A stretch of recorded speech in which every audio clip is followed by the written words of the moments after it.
हाँ, तो मेरा ये कहना है मल्टी ब्लॉक सिस्टम में, है ना, अगर कभी भी अगर तुम फ्रिक्शन अगर पढ़ रहे हो, मल्टी ब्लॉक सिस्टम अगर उसमें इन्वॉल्व है, ठीक है, एक से ज्यादा ब्लॉक, जाहिर सी बात है, क्योंकि एक ब्लॉक के साथ तो कुछ ऐसा सवाल बनता नहीं है कुछ खास, दो के साथ भी कुछ ऐसा खास कुछ बनता नहीं है, तीन या तीन से ज्यादा जब ब्लॉक्स हो तुम्हारे पास, तब उस वक्त कैसा इश्यूज आते हैं तुम्हारे पास। मेरा उसमें ये बोलना है, जो मेथोडोलॉजी है तुम्हें जो फॉलो करनी है, जो रूल है, जो वर्किंग मॉडल है, वो पहले हम अच्छे से समझ लेते हैं, एंड देन उसके बाद फिर हम लोग वर्कआउट करना चालू कर देंगे कुछ सवालों में, और उसके बाद फिर मैं कुछ तुम्हें होमवर्क में कुछ सवाल दे दूंगा, ठीक है, तो उन्हें तुम मुझे सॉल्व करके दिखा देना भाई, ठीक है क्या? अच्छा, तो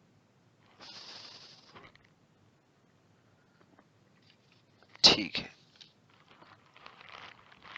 तो जैसे कि मान लेते हैं अगर हमारे पास एक से ज्यादा ब्लॉक्स अगर रखे हुए हैं, लेट्स से कुछ ऐसा कुछ है, ए है, बी है, ठीक है क्या, मान लेते हैं सी ऐसा रखा हुआ है, and so on so fourth, इस तरह से मेरे पास कुछ ब्लॉक्स रखे हुए हैं। मैंने मान लेते हैं कुछ फोर्सेस लगा रखी हैं, let's say F1, F2, F3, ऐसा इस तरह से मैंने कुछ फोर्सेस वगैरह अप्लाई कर रखी हैं। अब मुद्दा ये है कि हम मुझसे तरह तरह की बातें पूछेंगे, ठीक है क्या, यहाँ मान लेते हैं म्यू 1, जैसे तुम्हारे पास हर सरफेस का तुम्हारे पास फ्रिक्शन कोएफिशिएंट दिया हुआ है, म्यू 1, ठीक है क्या, म्यू 2, म्यू 3, ठीक, this is the ground obviously, जो ब्लॉक ए रखा है ग्राउंड पर रखा है भाई, जाहिर सी बात है ना। अच्छा, तो इस तरह के प्रॉब्लम्स को टैकल करने का जो वर्किंग करने जो काम करने का जो तुम्हारा पैटर्न होगा, बहुत ही सिंपल और सादा होगा, बहुत ही स्ट्रेट फॉरवर्ड सा। सबसे पहले तो हर सरफेस पर तुम ऐसा अज्यूम करके चलना कि स्टैटिक फ्रिक्शन है ना। सबसे पहले तो ऑब्वियसली सबसे पहले तुम ये ट्राई करना देखने का कि जो तुम्हारा बॉटम मोस्ट जो सरफेस है, वहां पर एक्चुअल में ब्रेकअप हो रहा है कि नहीं, ब्रेक अवे हो रही कि नहीं हो रही है, मतलब जो ब्लॉक ए है ये चल रहा है कि नहीं चल रहा है। जो बॉटम मोस्ट वाला जो ब्लॉक है वो सबसे जरूरी ब्लॉक क्यों है, because system as a whole move कर रहा है कि नहीं कर रहा है, वो बॉटम वाले ब्लॉक पर एक्चुअल मूव डिपेंड करता है, ठीक। अगर बॉटम वाला ब्लॉक अगर मूव नहीं कर रहा है, इसका मतलब ये 100% श्योर है कि कहीं कुछ भी नहीं हो रहा है फिर। इस बात से एग्री करते हो, जो बॉटम वाला ब्लॉक है वो अगर चल रहा है तो उसके बाद फिर सर्कस फिर चालू हो जाता है फिर, समझ गए। तो वेदर द सर्कस, है ना, begins or not, that wholly and solely depends on block A, जो बॉटम मोस्ट वाला जो ब्लॉक है, उसको तो पहले पकड़ो साले को दोनों हाथों से, समझे, उसकी गर्दन पहले पकड़ो तुम, ठीक है बात। तो सबसे पहले तो ये देखना कि क्या टूट रहा है कि नहीं टूट रहा है सिस्टम, मतलब मूव कर भी रहा है कि नहीं कर रहा है सिस्टम, समझे। बाकी अपन सब संभाल लेंगे, बाकी ऊपर नीचे क्या हो रहा है वो 10 के ब्लॉक तुम लगा दो, वर्किंग पैटर्न तुम्हारा हर सवाल में सेम ही रहेगा, ठीक। हाँ, थोड़ा सा टीडियस रहती है ये प्रोसेस, वर्कआउट कर करके थोड़ा सा देखना पड़ता है, थोड़ा टीडियस रहता है ये, मतलब क्या मैं बोलूं, मतलब थोड़ा झेलू काम जिसको कहते हैं ना, थोड़ा सरदर्दी वाला काम है। मतलब जैसे अकाउंटिंग वगैरह किस तरह का काम है तुम्हारे पास, ठीक उसी तरह का, मतलब पता तो है सबको कि क्या करना है, लेकिन अब जैसे वो परसेंट निकालो, इतना टैक्स, इतना वो डिडक्ट डिडक्ट करो, ऐसा वैसा ऐसा वैसा, तो सबको पता तो है, सबको परसेंट वगैरह तो निकालना आता ही है ना, सबको जोड़ घटाव करना तो आता ही है, लेकिन थोड़ा सा झेलू काम है वो, ठीक, इसमें तुम्हें मजा नहीं आएगी, थोड़ा ये रूटीन वर्क की तरह इसको तुम कंसिडर करो ऐसा, ठीक। तो मेरा उसमें ये बोलना है कि जो बॉटम मोस्ट ब्लॉक है उसको तुम पहले साले को पकड़ो, पहले तो ये चेक करना कि वो सिस्टम चल भी रहा है कि नहीं चल रहा है, तुम्हारी मेहनत मतलब जो अपन करने वाले पहले मामला क्या चालू हुआ भी कि नहीं हुआ। अच्छा, तो उसके लिए कई बार तो हो सकता है तुम्हें म्यू 3 की वैल्यू ही जीरो मिल जाए, फ्रिक्शनलेस मिल जाए, तब इन दैट केस अब तो वो ब्रेक होगा ही होगा, सिस्टम टूटेगा ही टूटेगा, अनलेस एंड अनटिल सारी फोर्सेस का समेशन ही जीरो नहीं आ रहा, ठीक है। तो अगर तुम्हारे पास म्यू 3 अगर मान लेते हैं जीरो हो गया, तब तो फिर तो वो पक्का वो सिस्टम कैसा आगे पीछे डोलेगा और सर्कस चालू है। अगर लेकिन म्यू 3 अगर नॉन जीरो है ना, तब उसमें तुम एक बार चेक करना सबसे पहले कि क्या एक्सेलरेशन जीरो, क्या वो पॉसिबल है क्या तुम्हारे पास, मतलब कोई भी बॉडी एक्सेलरेट नहीं कर रही है ना, सबसे पहले तो सबसे फर्स्ट एंड फॉरमोस्ट टेंडेंसी जो रहेगी तीनों ब्लॉक्स की, या फिर एन नंबर ऑफ ब्लॉक्स कितने भी ब्लॉक्स है, सबसे फर्स्ट एंड फॉरमोस्ट टेंडेंसी क्या रहेगी तुम्हारे पास, the first and foremost tendency of all the blocks will be to be at rest, है ना, टुगेदर, सबके सब रेस्ट पर हैं, सबसे पहली तो ये टेंडेंसी होगी। तो अब सबके सब रेस्ट पर हैं या नहीं है, वो सबसे अच्छा चेक करने का जो तरीका है वो बॉटम मोस्ट ब्लॉक वाले को पकड़ने का तरीका है। उसको बॉटम में जो ब्लॉक है तुम्हारा रखा हुआ, उसको धर लो और पहले चेक करो कि साला वो मूव कर रहा है कि नहीं कर रहा। अगर वो कर रहा है मतलब सर्कस चालू हो चुका है, तुम समझ लो। फिर उसके बाद फिर मतलब कहानी शुरू हो चुकी है। और तुम ऐसा पाओगे कि ऑलमोस्ट हर सवाल में कोई भी ऐसा सवाल होगा नहीं कि जिसमें तुम्हें ऐसा कभी मिल जाए कि साला सिस्टम चल ही नहीं रहा है। वैसे ऐसा भी हो सकता है, बिल्कुल हो सकता है, क्यों नहीं हो सकता कि सिस्टम चल ही नहीं रहा है। पर तुम ऐसा पाओगे कि circus is on almost each and every time. समझे क्या? है ना? इन एवरी प्रॉब्लम, ठीक है, विच यू एनकाउंटर, है ना, जो ये ऐसा मल्टी ब्लॉक सिस्टम वाला तुम एनकाउंटर करोगे। और ये एक्चुअल में कोचिंग इंस्टीट्यूट्स में पढ़ाई जाने वाली चीजें बहुत ही फेमस चीजों में से आती है। ठीक, इसमें कभी किसी से कोई सवाल बनते नहीं है। सब लोगों का थोड़ा सा ये सरदर्दी पता नहीं क्यों ये रहती है। अब रहती है तो रहती है, मतलब कुछ जैसे कुछ चीजें कैसी फेमस नहीं हो जाती। जैसे इक्विवेलेंट रेजिस्टेंस निकालना बहुत सारे लोगों का बड़ा फेमस काम है। नहीं, कि इक्विवेलेंट रेजिस्टेंस निकालो, ऐसा नेटवर्क देता हूँ तो इसका इक्विवेलेंट निकाल ही नहीं पाएगा, या ऐसा सर्किट देता हूँ इसमें तो करंट सॉल्व कर ही नहीं पाएगा। वो चीज बहुत ही कुछ लोगों के लिए बहुत ही मतलब कुछ पॉपुलर पॉपुलर नहीं चलते क्या कुछ टॉपिक्स, जैसे कंस्ट्रेंट। पूरे 11 12th के फिजिक्स में सबसे फेमस जो चीज है वो कंस्ट्रेंट है। समझे? कि एक ब्लॉक का एक्सेलरेशन पता है, दूसरे का निकालो, ऐसा पुलिस पुलिस पुलिस और कंस्ट्रेंट 11 12th के सिलेबस में सबसे फेमस चीज है। आती कभी नहीं है एग्जाम्स में, 11 12th में कभी नहीं तुम देखोगे, जेडब्ल्यू वगैरह में बहुत ही रेयरली देखोगे कि पुली और वो कंस्ट्रेंट वगैरह में कभी कोई सवाल आ रहा है। सवाल किस पे आते हैं? वेव्स पे आते हैं, मैग्नेटिक इफेक्ट पे आते हैं, है ना, सर्किट्स पे आते हैं, एसी सर्किट्स पे आते हैं, वो सब पे सवाल आते हैं। फ्लूइड्स वगैरह मुश्किल आ गया तो आ गया, ठीक है। पर मॉडर्न फिजिक्स पे आते हैं सवाल, ये सब पे सवाल आते हैं। पर सबको पढ़ना क्या है? कंस्ट्रेंट पढ़ेंगे, पुली पढ़ेंगे, ठीक।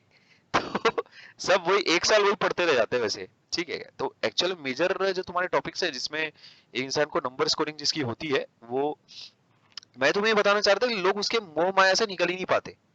ठीक, वो कंस्ट्रेंट पुलिस ये सब के मोह माया से एक्चुअल में निकल ही नहीं पाता है, निकल ही नहीं पाते लोग, निकल ही नहीं पाते। और फिर आगे के जो इंपॉर्टेंट टॉपिक्स हैं उसमें फिर उन लोग की स्कोरिंग नहीं होती। अगर तुम देखो सेंटर ऑफ मास रोटेशन, पूरा मैकेनिक्स, इनफैक्ट उससे देखोगे तो मुश्किल पर मुश्किल 5% 10% से ज्यादा, मतलब 100 नंबर का अगर पेपर होगा तो 5 8 नंबर से ज्यादा के ऊपर के सवाल नहीं आएंगे। 5 नंबर, 2 सवाल एट द मोस्ट पूरी मैकेनिक्स में से। 3 आ गए तो बहुत है, 2 या 3 सवाल, 6 नंबर 9 नंबर। और ये तुम सोचो अगर किसी को केमिस्ट्री के अगर कंसेप्ट वगैरह क्लियर है, 9 नंबर मतलब 3 सवाल एक इंसान 3 सेकंड में लगाता है, टिक टिक टिक। समझ रहे हो? और मतलब तुम समझो कितना डिस्प्रोपोर्शनेट है ये मैकेनिक्स के सवालों को करने के लिए एक इंसान को कितनी मेहनत करनी पड़ रही। फ्री बॉडी डायग्राम, कंस्ट्रेंट, ये वो स्टैटिक लिमिटिंग, पता नहीं क्या काइनेटिक क्या क्या ये सब करना पड़ रहा। और उधर केमिस्ट्री में कैसा रहता है, ऐसा रेट ऑफ रिएक्शन पे ऐसे झंडू सा सवाल कुछ दे दिया, मतलब टिक लगा दो बस धाए से।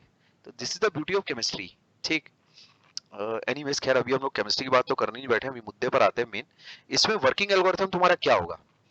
फर्स्ट एंड फॉरमोस्ट जो तुम्हारी टेंडेंसी है, तीनों या फिर एन नंबर ऑफ ब्लॉक्स कितने भी है, सबसे first and foremost tendency her block की होगी कि साला रेस्ट पर रहे, चलना ही ना पड़े, चलना ही ना पड़े। समझ गए? ऐसा यानी यानी क्या कि भाई सारी सरफेसेस पे, अभी यहाँ पर कितनी सरफेस दिख रही है देखो, 1 2 3 सरफेसेस दिखती है मेरे को यहाँ पर, समझे? Between block A and ground, between block A and B and between block B and C. तो तीनों पे स्टैटिक फ्रिक्शन लग रहा हो है, और तीनों पे स्टैटिक नहीं, ए पे स्टैटिक लग रहा हो और बी और सी पे तो कोई फ्रिक्शन ही नहीं लग रहा हो।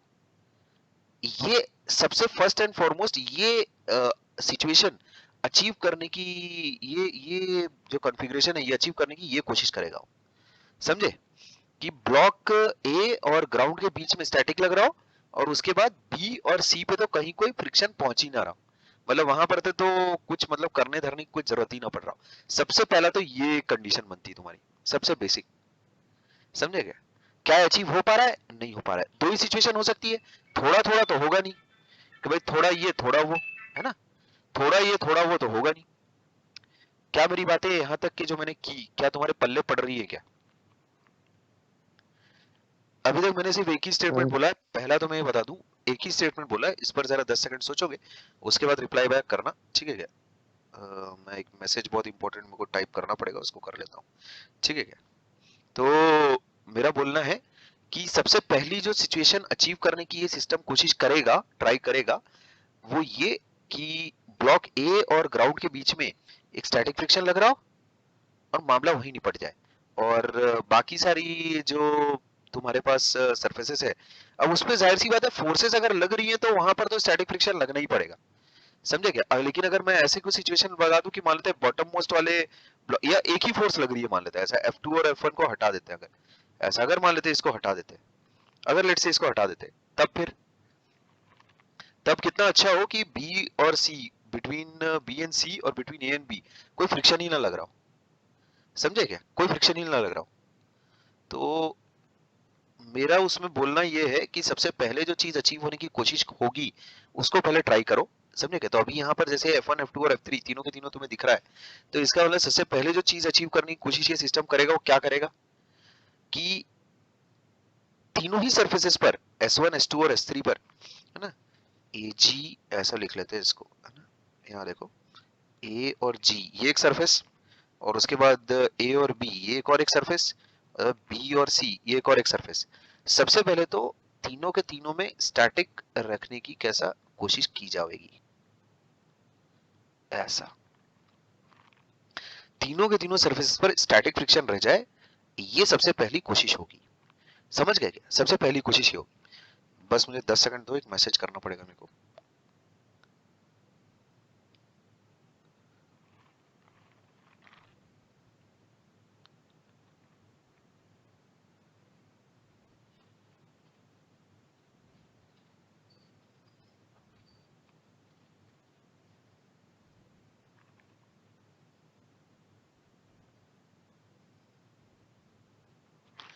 हाँ, तो मेरा ये बोलना है सबसे पहली जो सिचुएशन अचीव करने की कोशिश की जाएगी वो होगी कि भाई तीनों के तीनों सरफेसेस पर स्टैटिक फ्रिक्शन काबिज रहे, समझे क्या?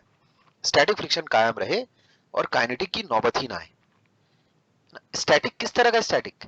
अगर तीनों तीनों सरफेसेस पर स्टैटिक अगर है तो नो मोशन, समझ गए? ये तीनों पे अगर मान लेते हैं तुम्हारे स्टैटिक फ्रिक्शन अगर है, लग रहा है, इसका मतलब पहली जो सिचुएशन अचीव होने की कोशिश होगी होगी नो मोशन वाली, नो मोशन। ठीक है बात, नो मोशन। दूसरी कंडीशन पहले उसको चेक करो क्या ये पॉसिबल है या नहीं है। तो उस चीज को चेक करने के लिए बेस्ट तरीका क्या है? बेस्ट तरीका क्या है? जो बॉटम मोस्ट सरफेस है उसको चेक करोगे। इस चीज को कैसे अपन चेक करेंगे? वाया दिस सरफेस, ठीक है क्या? ये वाली जो सरफेस है, चेक वाया, है ना, चेक वन वाया एजी सरफेस। तुम वहां का फ्रिक्शन कोफिशिएंट देखो, समझे क्या? किस तरह से देखोगे भाई? चेक करो यार, सीधा सिंपल।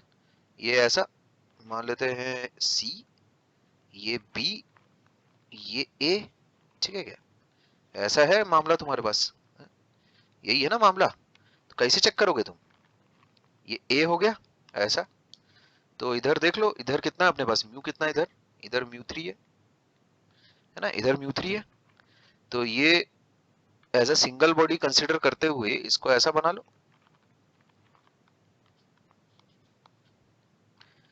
है ना, A plus B plus C, इसको ऐसा ऐसा बना लो, क्या बोलते हो? और उसके बाद चेक करो यहाँ पर जो नॉर्मल रिएक्शन एक्चुअल में लग रही होगी वो किसके बराबर होगी? इसके बराबर, इसके बराबर यहाँ पर नॉर्मल रिएक्शन लग रही होगी।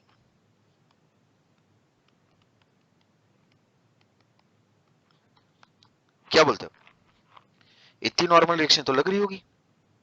तो अब जो नेट फोर्स है, समझे, नेट फोर्स बोलता हूँ, जो F3 है, F3 तुम चेक करो कि F3 लग रही है ना ब्लॉक, यहाँ पर देखो जो ब्लॉक ए है उस पर कौन सी फोर्स लग रही है? F3 लग रही है अभी। लेकिन अगर तीनों ब्लॉक्स को अगर रेस्ट पर अगर रहना है, समझे, तो क्या करना पड़ेगा तुमको?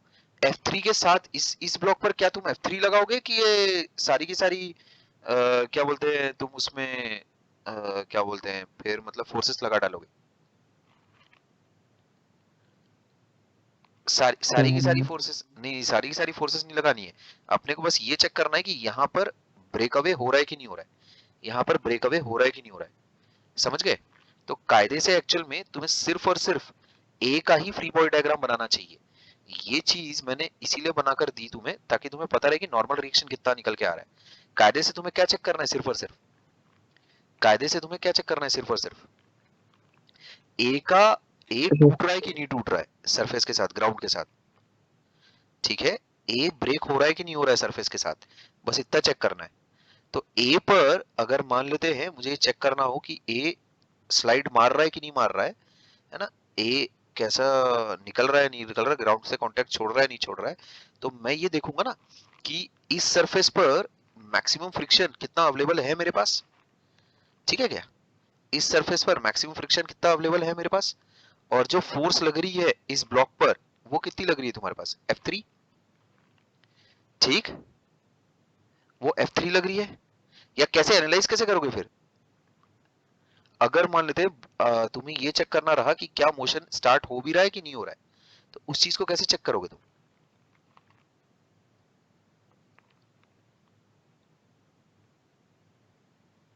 टोटल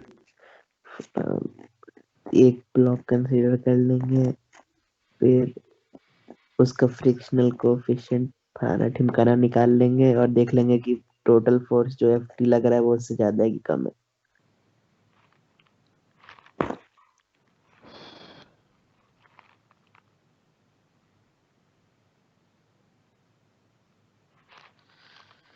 देखो अगर मान लेते हैं ये पूरा का पूरा सिस्टम ही अगर रेस्ट पर अगर रहता, ठीक, तो ये पूरा कंप्लीटली एज वन ब्लॉक कैसा एक्ट करता, ठीक है क्या, completely as one block act करता।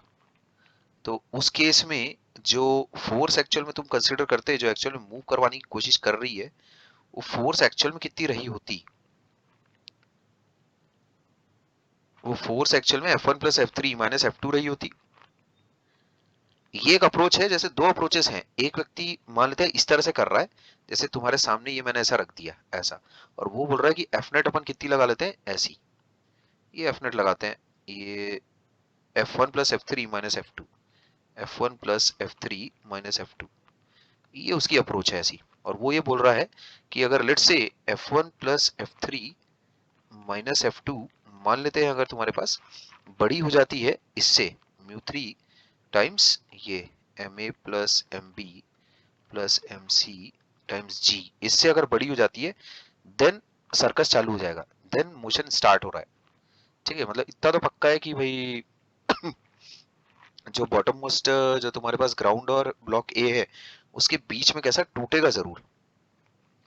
क्या ये बोलना सही है क्या,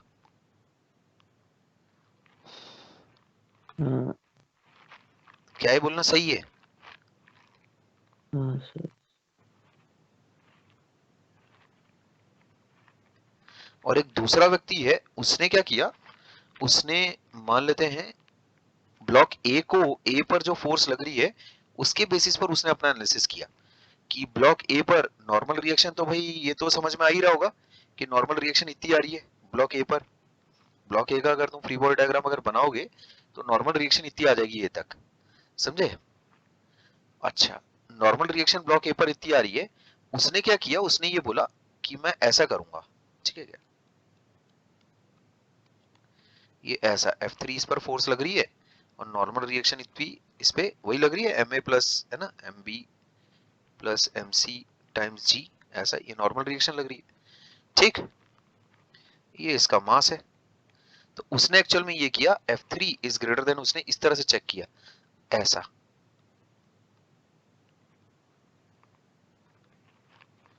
उसने इस तरह से चेक किया। तो अभी कौन सा तरीका सही है, ऊपर वाला। पहले तो एक ये तरीका रहा तुम्हारे पास, ये एक अप्रोच वन है, ये एक अप्रोच है, और एक ये एक अप्रोच है। एक दूसरा व्यक्ति है जो इस तरह से काम कर रहा है।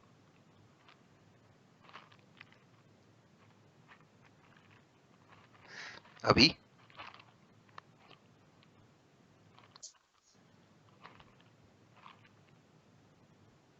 अभी कैसे, नीचे वाले में से नीचे नहीं वाले तो में से एक ही ब्लॉक को कंसीडर कर रहे हैं हम लोग, जो कि गलत है। देखो मैं तुम्हें इसका एक बहुत ही इन जनरल तरीका बताता हूँ। ये चीज एक्चुअल में ये दोनों ही अप्रोचेस एक्चुअल में, मतलब मैं क्या बोलूं इसमें, एक्चुअल में क्योंकि एक से ज्यादा फोर्सेस लग रही हैं, तो इसमें तुम एक बहुत ही जनरल तरीका इस तरह से अडॉप्ट कर सकते हो जो तरीका कभी फेल नहीं होगा। वो देखो मैं बताता हूँ तुम्हें, वो ब्रेक अवे और ये सब हो रहा है नहीं हो रहा है वो सब उसमें कवर हो जाएगा। समझे? सारी चीजें उसमें कवर अप हो जाती है पूरा अच्छे से बराबर। तो ये एक्चुअल में मैं ये सब कुछ हटा देता हूँ यहाँ से, ठीक है क्या? उसमें उस जनरल तरीके में एक्चुअल में सब सब कवर हो जाता है, पूरा सारा सिचुएशन, सारी कंडीशन, सारी सारी सारी चीजें कवर अप हो जाती है, ठीक है। इसको मैं एक्चुअल में हटा दे रहा हूँ यहाँ से, ऐसा मुझे अच्छा नहीं लग रहा है एक्चुअल में ये, ठीक है। इसमें ऐसा लग रहा है कि जैसे अपन थोड़ा भटक से गए हैं, इन सारी चीजों को अपन हटा देते हैं, ठीक है। यहाँ पर देखो तुम, मैं ऐसा मानकर चलता हूँ कि पूरा का पूरा सिस्टम एक ही एक्सेलरेशन के साथ मूव कर रहा है, ठीक है क्या? मूव कर चुका है, ठीक है, एक ही एक्सेलरेशन के साथ वो चल रहा है, ऐसा तुम अज्यूम करके चलो, ठीक। अपने आप सारी सिचुएशन एकदम एक क्लियर हो जाती है, एकदम बराबर, ठीक है। तुम ऐसा मानकर चलो कि पूरा का पूरा जो सिस्टम है वो एक ही एक्सेलरेशन के साथ मूव कर रहा है। अच्छा, अब क्या होगा? अगर एक ही एक्सेलरेशन के साथ अगर मूव कर रहा है, तो इन दैट केस जो ए और जी के बीच में जो तुम्हारे पास जो होना चाहिए वो क्या होना चाहिए फिर? काइनेटिक। सबसे पहली चीज क्या अचीव होने की कोशिश होगी कि ये जो चीज है ए और जी के बीच में वो हो जाए तुम्हारे पास काइनेटिक, ठीक है क्या? ऐसा ए और जी के बीच में सबसे पहली जो तुम्हारे पास सिचुएशन होगी वो होगी कि काइनेटिक हो जाएगी, और दूसरा ए और बी के बीच में स्टैटिक, बी और सी के बीच में भी स्टैटिक। क्या इसके पहले कोई और सिचुएशन हो सकती है क्या? ए और जी के ए और जी के बीच में जो सरफेस है, ए और ग्राउंड, जी मतलब ग्राउंड, ए और जी के बीच में जो सरफेस है, क्या उसके बीच में कभी ऐसा भी हो सकता है कि स्टैटिक भी पॉसिबल हो?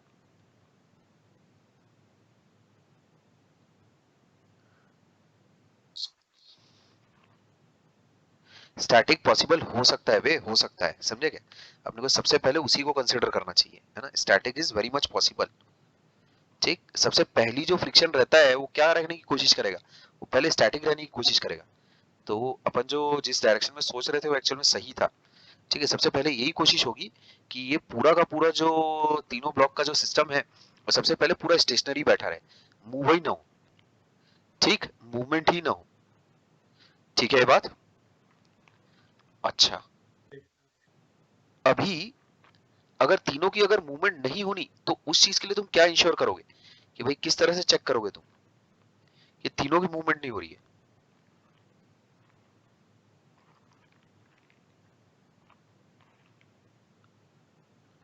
तीनों की मूवमेंट नहीं हो रही है, इस चीज पर अपन कैसे चेक करेंगे?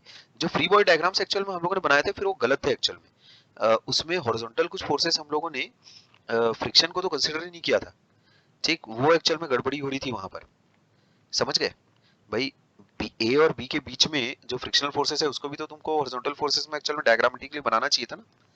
वो तो अपन ने कुछ वहां बनाया ही नहीं था फिर, है ना। तो वो भी एक्चुअल में तुम्हें बनाना चाहिए था वहां पर, ए जी के बीच में स्टैटिक हो जाए, ए बी के बीच में और बी और सी के बीच में भी स्टैटिक हो जाए।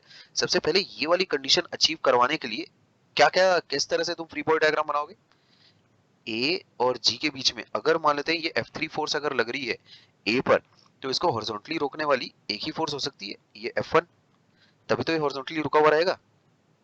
भाई ये यहाँ से फ्रिक्शन जब तक इसको नहीं मिलेगा कैसे ये आगे तो, है ना। मतलब अगर इसको रोकना है तो यहाँ से इसको पहली बात तो फ्रिक्शन मिलना पड़ेगा, समझ गए? अच्छा, इसको ऊपर से भी एक्चुअली फ्रिक्शन मिल सकता है, तुम समझ रहे हो? जैसे अगर F2 है तुम्हारे पास, पहले तो ए बी और सी तीनों को अपन बना लेते हैं सेपरेटली, ये ऐसा है मामला।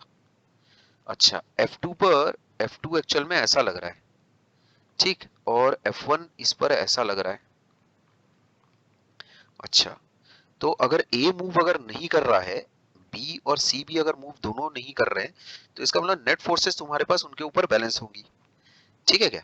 तो F3 को बैलेंस करने के लिए सबसे पहली और पहली जो ग्राउंड से एक्चुअल में जो बनेगा तुम्हारे पास, वो एक फ्रिक्शन बनेगा पीछे की तरफ, ये पक्की बात है।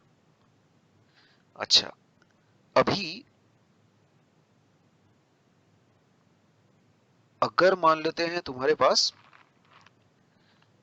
ए की लेकिन अगर मूवमेंट, ठीक है, ए की मूवमेंट नहीं हो रही है, बी की भी मूवमेंट नहीं हो रही है, तो बी को एक्चुअल में जो जो फोर्सेस बचाएंगी, कौन सी फोर्सेस बचाएंगी, ए और बी के बीच की अगर फोर्स को अगर मैं ऐसा मान लेता हूँ F2, समझे क्या, और उसका एक रिएक्शन पेयर मेरे को यहाँ पर एक बनाना चाहिए, ठीक है, ये ऐसा कुछ, ठीक। अच्छा, इसमें अगर मैं ऐसा अज्यूम करके चलूं कि C पर यहाँ पर F3 लग रही है, तो इस पर मैंने एक ऐसी फोर्स लगा दी है F3, ऐसा, ठीक है क्या। तो यहाँ देखो, जो F1 वाली फोर्स है वो मैंने A और G के बीच में मानी है, A और B के बीच में मैंने F2 फोर्स मानी है, और ये F2 और F2 दो दो कहाँ से इस पे लग गई भाई, ये कैपिटल F2 है, ठीक है क्या, ऐसा, ये कैपिटल F3 है, और ये कैपिटल F1 है,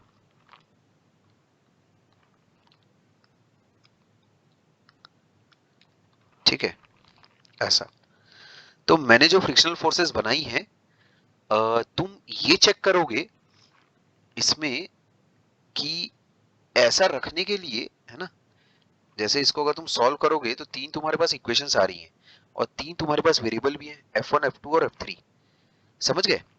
अगर इसको अगर तुम सॉल्व अगर करते हो और उसके बेसिस पर F1, F2 और F3 इस तरह की वैल्यूज आ जाती हैं, यहाँ देखो तुम्हारे पास तीन इक्वेशंस है, सॉल्व करो इसको जरा फटाफट। कैसे सॉल्व कर लोगे, F3 equals to F1 plus F2, और capital F2 equals to F2 plus F3, और F1 इक्वल्स टू F3, ये चीजें आ रही है, ठीक है, के बाद ये चीजें आ रही है।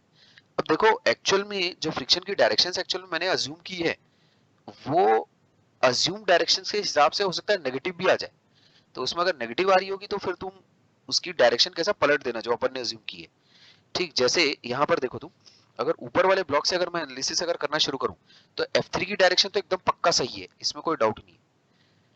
अब लेकिन F3 ऐसा है और F2 ऐसा है, तो फ्रिक्शन F2 की डायरेक्शन किस डायरेक्शन में होगी, ये तुम कैसे निकालोगे, वो एक थोड़ा सा डुबियस वाला पॉइंट है वो, समझ गए, वो थोड़ा सा ऐसा टची इशू है। टची इशू इन द सेंस कि उसमें तुम इस तरफ भी ले सकते थे, इस तरफ भी ले सकते थे, क्योंकि अपने को तो कायदे से नेट फोर्स को बैलेंस करना है, ठीक है। अपने को क्या पता, F3 अपने को तो वैल्यू तो पता है नहीं, तो F3 वैल्यू बड़ी है F2 से कि छोटी है अपने को पता नहीं है, तो F2 की डायरेक्शन अपन यूनिकली कैसे डिटरमाइन तुम करोगे, तो F2 एक सर्टेन डायरेक्शन मैंने उठा लिया, ठीक। उसी प्रकार इतना तो मेरे को पता है कि ग्राउंड एक्चुअल में जो फ्रिक्शनल फोर्स लगाएगी वो इस पर पीछे की डायरेक्शन में लगाएगी, ठीक। तो इसमें F1 पे भी मुझे कोई डाउट या दिक्कत नहीं है, पर F2 अगर ऐसा होगा तो उसमें फिर F2 ये वाले ब्लॉक पर ऐसा बनेगा। क्या इसमें यहाँ तक के जो चीजें हुई हैं उसमें किसी को कुछ बोलना है तो बोलो।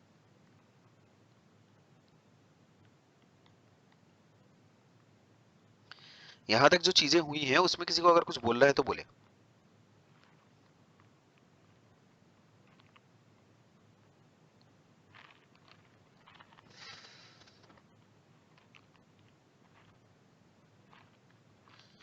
तुम फ्रिक्शन की डायरेक्शंस कुछ भी उठा सकते हो, बिना किसी दिक्कत, बिना किसी डर परेशानी के, अपने आप वो पॉजिटिव नेगेटिव होके अपने आप निकल के आ जाएगा वो, समझे। मैग्नीट्यूड वाइज कहीं कोई गलती नहीं होगी। अगर मान लेते हैं F3 की वैल्यू मान लेते हैं -10 न्यूटन निकल के आ रही है, इसका मतलब जो तुमने वैल्यू, जो तुमने डायरेक्शन चूज की है बस वो गलत है, और कोई दिक्कत की बात नहीं होगी इसमें। अब मेरा ये बोलना है, F1, F2 और F3 जब तुम निकाल के ले आओगे, तब F1, F2 और F3 जब तुम निकाल कर ले आओगे, तब एक्चुअल में तुम चेक करना कि क्या ऐसा तो नहीं कहीं, मान लेते हैं जैसे अगर मैं ऐसा कहूं, लेट्स से मेरे पास F1 की वैल्यू ऐसी आ रही है which is greater then F1 max, है ना। F1 मैक्स की कितनी वैल्यू है तुम्हारे पास, वो कितना हो जाएगा, μ3 times ma plus mb plus mc times g। क्या ये बात तुम्हें समझ में आ रही है क्या, if such a situation arises, ऐसी अगर कोई सिचुएशन आ गई, यहां देखो F1 ये वाला है, ये वाला फ्रिक्शन है, ये वाला है फ्रिक्शन, समझ रहे हो, ये वाला फ्रिक्शन है, ठीक है, ये वाला फ्रिक्शनल फोर्स है वो ए और जी के बीच में।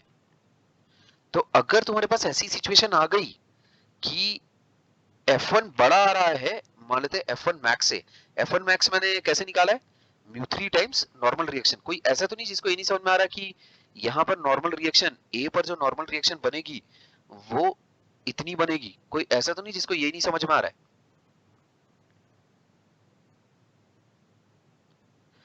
कोई ऐसा तो नहीं जिसको यही नहीं समझ में आ रहा है? तो बताओगे मेरे को तुरंत। अच्छा ठीक है, तो क्या मेरी आवाज सुन पा रहे हो तुम?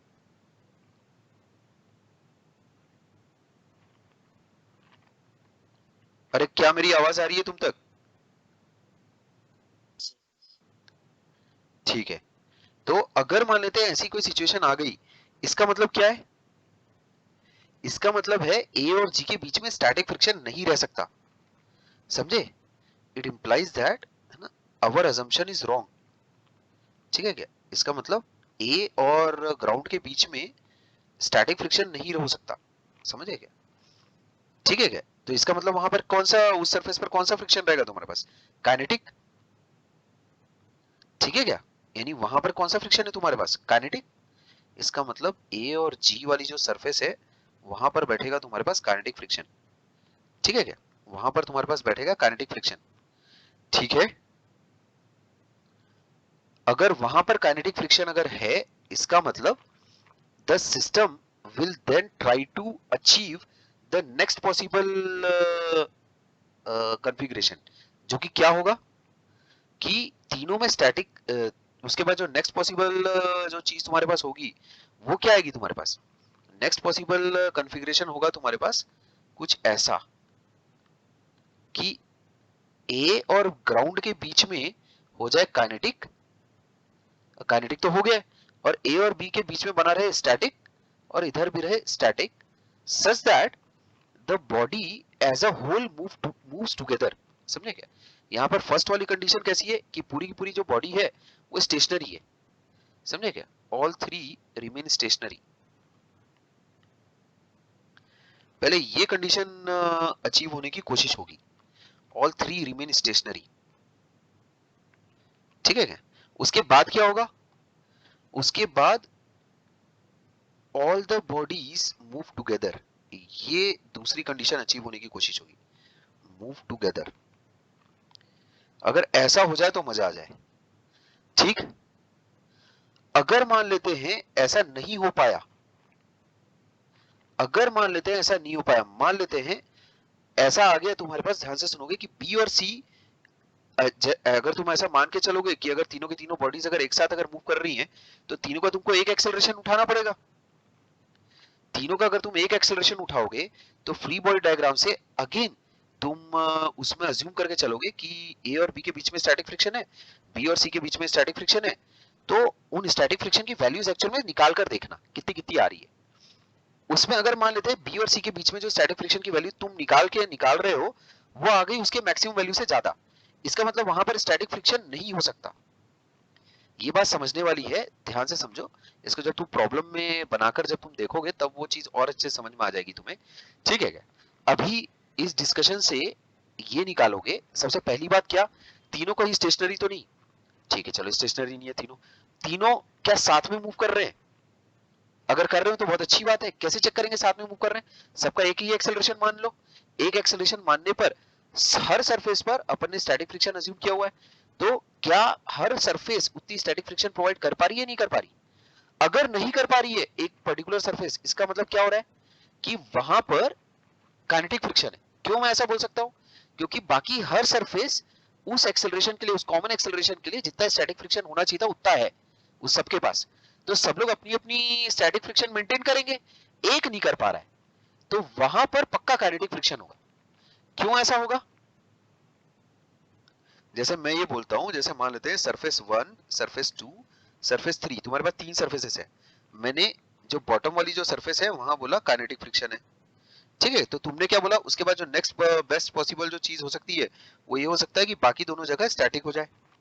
तो उसमें ऐसा आ गया कि ऐसा सॉल्व करने पर मेरे पास जो एक्सेलरेशन की वैल्यू आई, तीनों को एक ही जैसा एक ही एक्सेलरेशन मानकर मैं सॉल्व कर रहा हूँ कि भाई तीनों बॉडीज एक ही एक्सेलरेशन के साथ मूव कर रहे हैं, उससे जो एक्सेलरेशन की वैल्यू आई, मान लेते हैं वो इसको नहीं जमी, इस सरफेस को नहीं जमी, है ना। मतलब मैंने जब स्टैटिक फ्रिक्शन की वैल्यू जब निकाली जो सरफेस 3 के लिए आ रही है, वो कैसा ज्यादा आ रही है। जितनी मैक्सिमम अलाउड है उससे ज्यादा आ रही है, तो इसको नहीं जमा।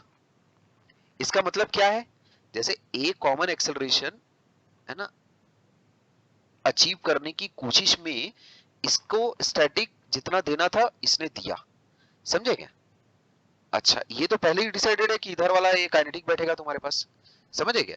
इस वाली सरफेस को जो स्टैटिक प्रोवाइड करवाना था इस कॉमन एक्सेलरेशन को अचीव करवाने के लिए, वो ये वाली सरफेस प्रोवाइड करवा पा रही है, ये सरफेस प्रोवाइड नहीं करवा पा रही है S3। इसका मतलब तुम क्या बोल सकते हो, S3 पर काइनेटिक फ्रिक्शन एक्ट कर रहा होगा, S3 वाली जो सरफेस है वहां पर, इसका मतलब स्लाइडिंग हो रही है। क्या मैं ऐसा बोल सकता हूं कि नहीं बोल सकता हूं? क्योंकि अगर वहां पर स्लाइडिंग नहीं हो रही होती तो स्टैटिक फ्रिक्शन एक्ट कर रहा होता। अगर स्टैटिक फ्रिक्शन एक्ट कर रहा होता तो सभी के सभी एक साथ मूव कर रहे होते, पर ऐसा नहीं हो रहा है।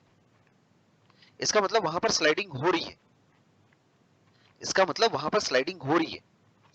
इसी तरह से तुम बिल्डअप करते जाते हो, बाकी आगे फिर सवाल में आगे सॉल्व करते जाते हो। Assume that each and every surface है ना, हर सरफेस पर स्टैटिक फ्रिक्शन अज्यूम करके चलो। ऐसा अजम्पशन करने से स्टैटिक फ्रिक्शन की वैल्यूज निकालते चलो। जहां जहां पर जिस जिस सरफेस पर स्टैटिक फ्रिक्शन की वैल्यू ऐसी आ जाए जो कि इनवैलिड है, हो नहीं सकती, तो वहां पर वो नहीं होगी।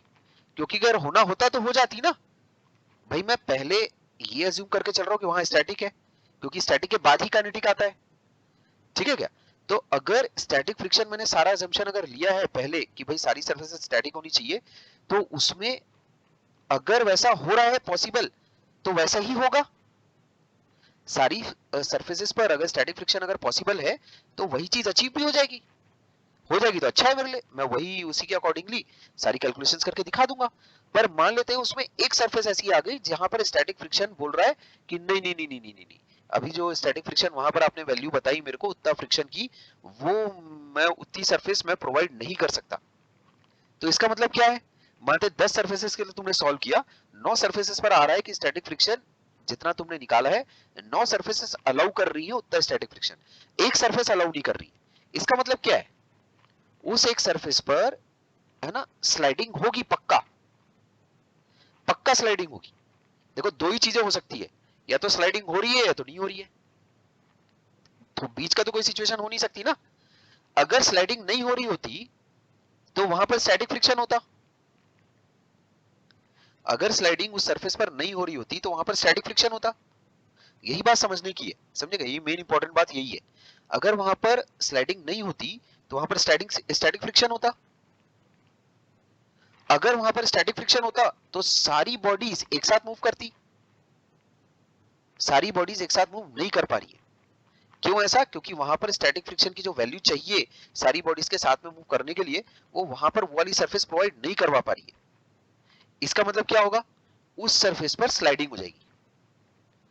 जहां तुमको पता चल गया कि एक पर्टिकुलर सरफेस पर जो वैल्यू ऑफ फ्रिक्शन है, जो नेचर ऑफ फ्रिक्शन है, स्टैटिक है कि काइनेटिक है, इस तरह के सवाल में कोई दम नहीं बचता है। फिर मैं तुमको सवालों के थ्रू इस चीज को करवा के बताता हूँ क्या करना है। दो नियम मैं तुमको बता रहा हूँ, बस बस दो नियम। सबसे पहला, जो बॉडी है उस पूरा body as a whole stationary रहने की कोशिश करेगी। दूसरा नियम क्या है, सारा जितने भी तुम्हारे पास मल्टी ब्लॉक सिस्टम है, 2 4 6 8 जितने भी तुम्हारे पास ब्लॉक्स रहे, सब के सब सबसे पहले एक साथ चलने की कोशिश करेंगे, कॉमन एक्सेलरेशन अचीव करने की कोशिश करेंगे सब के सब।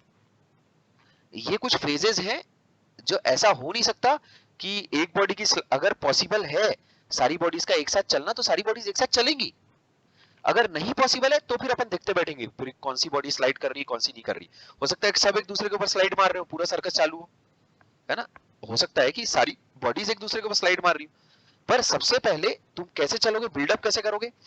सबसे पहले देखो, जो बेस वाले जो केसेस है ना, बॉटम वाले केसेस, वो सबको एक एक करके नेग्लेक्ट करते हुए चलो, अपने आप सारी कहानी देखना निकलती आएगी बराबर।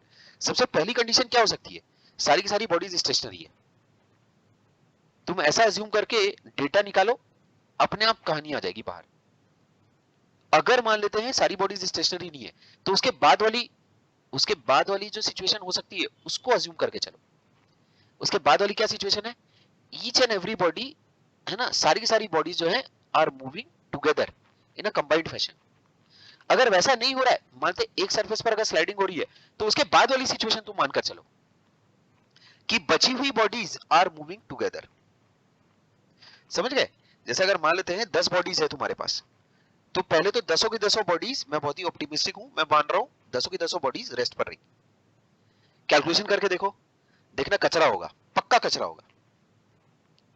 अगर हो गया तो फिर क्या करो, सारी की सारी बॉडीज एक ही एक्सेलरेशन के साथ चल रही है, ऐसा ऐसा अज्यूम अगर तुमने किया और आ गया कि मान लेते हैं कहीं किसी एक पर्टिकुलर सरफेस पर स्टैटिक फ्रिक्शन की वैल्यू इतनी आ रही है जितनी नहीं आनी चाहिए, मतलब मैक्सिमम से ज्यादा आ रही है, तो इसका मतलब वहां पर स्लाइडिंग हो रही है। यही बात समझने की है ना, यही बात समझने की है।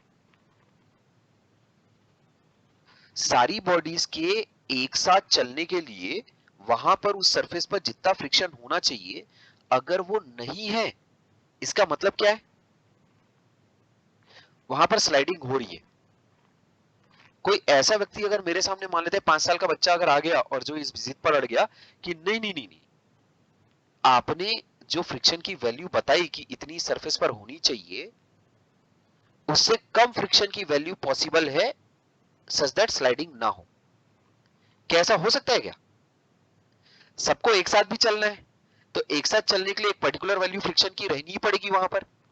अगर सबको एक साथ चलना है तो एक पर्टिकुलर स्टैटिक फ्रिक्शन की वैल्यू तो वहां पर रहनी पड़ेगी ना।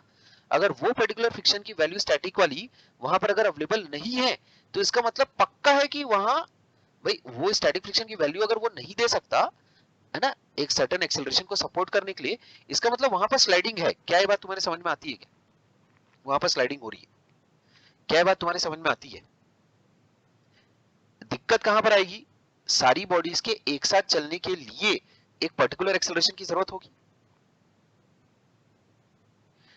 वो एक्सेलरेशन मेंटेन करने के लिए एक पर्टिकुलर सरफेस को एक सर्टेन तुम्हें स्टैटिक फ्रिक्शन की वैल्यू प्रोवाइड करवानी पड़ेगी।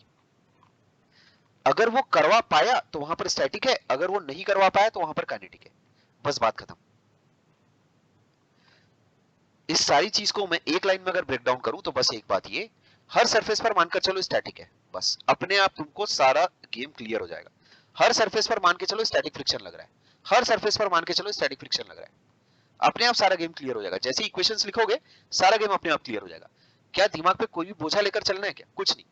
अपने अपन ने क्या सीखा है, हर सरफेस पर स्टैटिक लग रहा है मान के चलो। क्यों अपन ये मानकर चल रहे हैं? क्योंकि पहले तो स्टार्टिंग में तो यही सिचुएशन मेंटेन करने की कोशिश की जाएगी ना पूरे कॉन्फ़िगरेशन के द्वारा। सबसे पहला वो लोग क्या चाहेंगे पूरा कॉन्फ़िगरेशन, कि हर सरफेस पर स्टैटिक हो।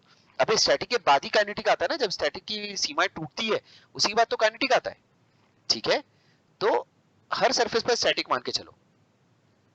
किसी ने धोखा दे दिया तो चलो उसने धोखा दे दिया, बाकी सब पे स्टैटिक मान के चलो। उसमें भी किसी ने धोखा दे दिया, चलो उसका धोखा भी हटा देते हैं, बाकी सब पे स्टैटिक मान के चलो। मानते 100 बॉडीज है, 100 बॉडीज में 10 ने धोखा दे दिया, तो 10 पे स्लाइडिंग फ्रिक्शन लगाओ, बाकी 90 को मान के चलो कि वहां सब पे स्टैटिक है। उस 90 पे मान लेते हैं अगेन 10 ने धोखा दे दिया, तो बाकी 80 पे स्टैटिक मान के चलो। है ना, इस तरह से देख रहे हो, इस तरह से बॉडीज एक एक करके कम होती जाएगी। इस तरह से बॉडीज बोलता हूँ, इस तरह से सर्फेसेस एक एक करके कम होती जाएंगी। बाकी मान लेते हैं अभी 80 बॉडीज एनालाइज की, उसमें 20 ने धोखा दे दिया, 20 को हटाओ, बाकी 60 जो मेरे पास बॉडीज बनी, वो सारी की सारी एक साथ मैं अज्यूम कर रहा हूँ कि एक साथ चल रही है। उसके लिए सब सर्फेसेस पर जितना स्टैटिक होना चाहिए सब पे है बराबर। इसका मतलब क्या है, 60 bodies are travelling as one, और बाकी जो 40 बॉडीज हैं सबका अलग अलग हिसाब किताब चल रहा है। पूरा सबका जिसका अलग अलग हिसाब किताब चलता है वो सब तुम निकाल लोगे आराम से। समझे क्या? ये मेथोडोलॉजी है। मेरे साथ फिर से दोहराओगे तुम इस मेथोडोलॉजी को। क्या है ये मेथोडोलॉजी? सिंपल, हर सरफेस पे स्टैटिक मान के चलो, परफॉर्म बेसिक अलजेब्रा, जोड़ घटाव वाला कोई भी कर सकता है, फ्री बॉडी डायग्राम वाला। अगर कोई धोखा दे रहा है तो इसका मतलब वहां पे स्टैटिक नहीं, वहां पे काइनेटिक होगा। काइनेटिक वाले को अलग करो, बाकी जितनी बॉडीज बची है मान के चलो फिर अगेन सब पे स्टैटिक है। पहले वाली कैलकुलेशंस दूसरे वाली कैलकुलेशंस में तुम इस्तेमाल नहीं कर सकते। समझ गए? है ना, क्योंकि पहले वाली कैलकुलेशन में जब अपन ने मान के चला कि सारी बॉडीज एक एक्सेलरेशन के साथ चल रही है, तब अलग एक्सेलरेशन की वैल्यू है। जब उसके बाद दूसरी बार जब मान लेते कुछ धोखाधड़ी को अपन हटाएंगे और उसके बाद मान के चलेंगे कि बाकी सारी बॉडीज एक एक्सेलरेशन के साथ चल रही है, तो वो अलग एक्सेलरेशन होगा। ठीक, तो पहले की कैलकुलेशंस बाद की कैलकुलेशंस में काम नहीं आएंगी एक्चुअल, है ना। वर्किंग मेथोडोलॉजी क्या होने वाली है तुम्हारी, हर सरफेस पर स्टैटिक। चलो ये ऐसा मेरे अज्यूम करने से दो सरफेसेस बुरा मान गई, हटाओ दोनों सरफेसेस को, यानी वहां पर काइनेटिक है, बचे हुए पे सब पे अगेन स्टैटिक। फिर मान लेते कोई बुरा मान गया, उसको भी हटाओ साले को, इसका मतलब वहां पर काइनेटिक है। फिर बचे हुए सब पे, वैसे इतने बचे हुए पे होगा नहीं, मैक्सिमम तो ये लोग सालों की 3 ब्लॉक के ऊपर जाने की औकात है नहीं, ठीक है क्या। एक भी सवाल तुम ऐसा पाओगे नहीं, जेडबल के कितने भी चाहे तुम एक्सरसाइज शीट्स देख लो कोचिंग इंस्टीट्यूट्स वालों के, या फिर कितने भी कोई भी सवाल देख लो टेस्ट पेपर में जो आया हुआ हो, 4 ब्लॉक तक कोई जाने की हिम्मत नहीं करता, समझे क्या। 3 ब्लॉक पे सब रफा दफा करते हैं। मैं बोल रहा हूँ 100 के 100 ब्लॉक हो, क्या होगा, वर्किंग पैटर्न अपना क्लियर है ना। चाहे तू मेरे को 10 ब्लॉक दे, चाहे 5 ब्लॉक दे, क्या होगा, ज्यादा टाइम ज्यादा लगेगा मेरे को कैलकुलेट करने में, ठीक। पर मेरे दिमाग में एकदम एक चीज क्लियर है, हर सरफेस पे स्टैटिक मानूंगा unless and until my algebra proves me otherwise. I will assume that static friction is acting at each and every surface unless and until my own calculations prove me wrong।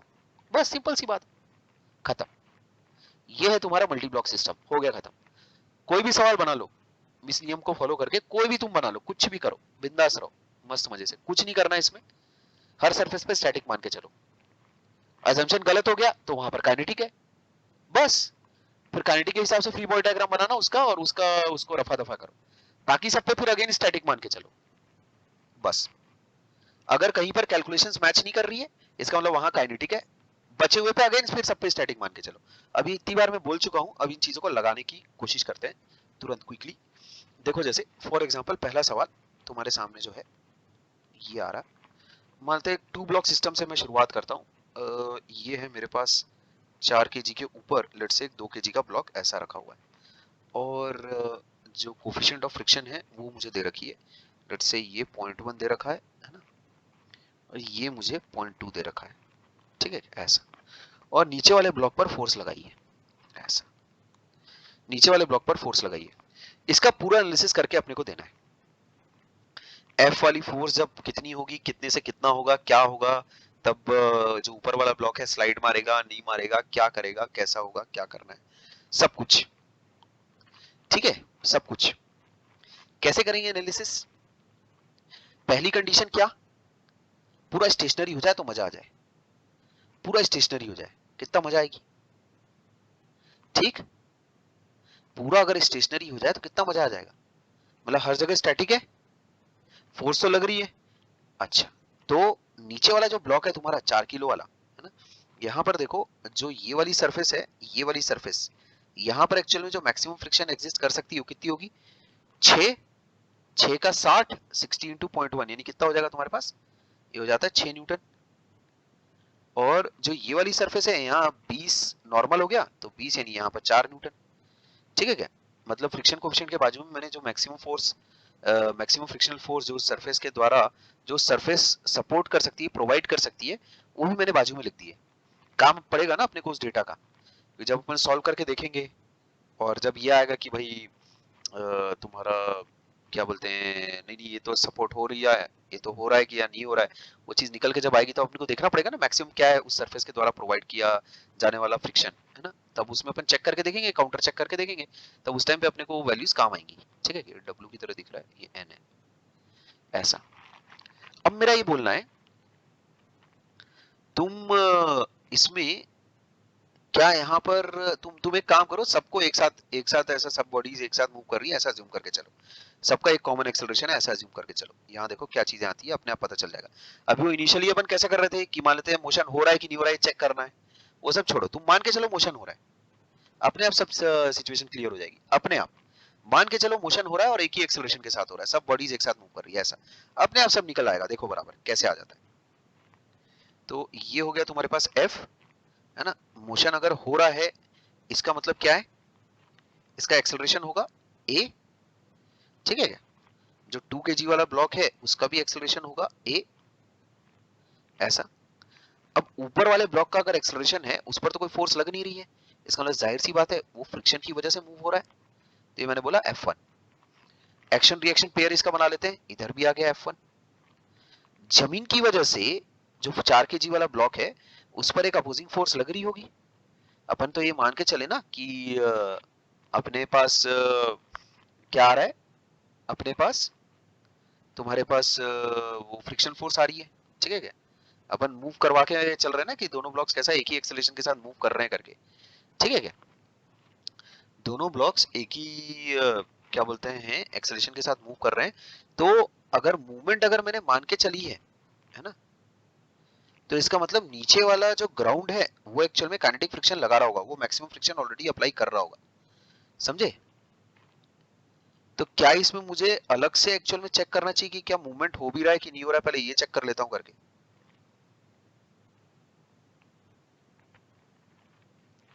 Movement हो भी रहा है कि नहीं हो रहा है, क्या ये मुझे चेक करना चाहिए कि नहीं करना चाहिए पहले?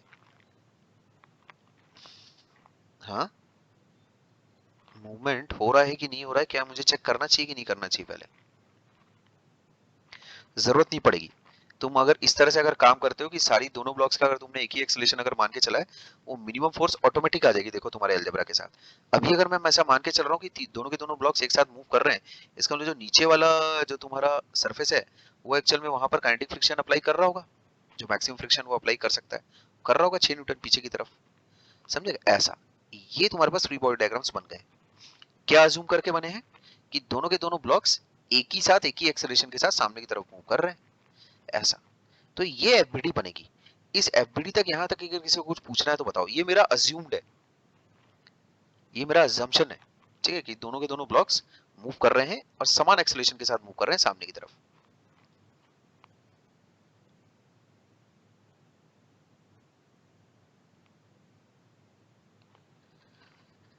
पहले क्या मुझे ये चेक करना नहीं, नहीं, वो मिनिमम वाली जो कंडीशन है ना कि भाई तीनों के तीनों दोनों के दोनों ब्लॉक्स स्टेशनरी रह गए, वो इसी में निकल के आ जाएगी। देखो कैसे, यहाँ देखो फटाफट।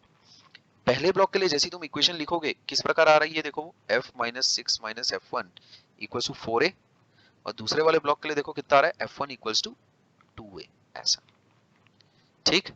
अब देखो f इक्वल्स टू कितना आ जाता है तुम्हारे पास, 6 प्लस f1 प्लस 4a, है ना? f1 की वैल्यू है मेरे पास कितनी, 6 प्लस 4a प्लस 2a, यानी कितना आ जाएगा ये, f की वैल्यू आ रही है मेरे पास 6 प्लस 6a, ऐसा। ये आ जाता है मेरे पास f, ठीक है क्या? ये दिस इज f, ये आ रहा है मेरे पास f। अच्छा, और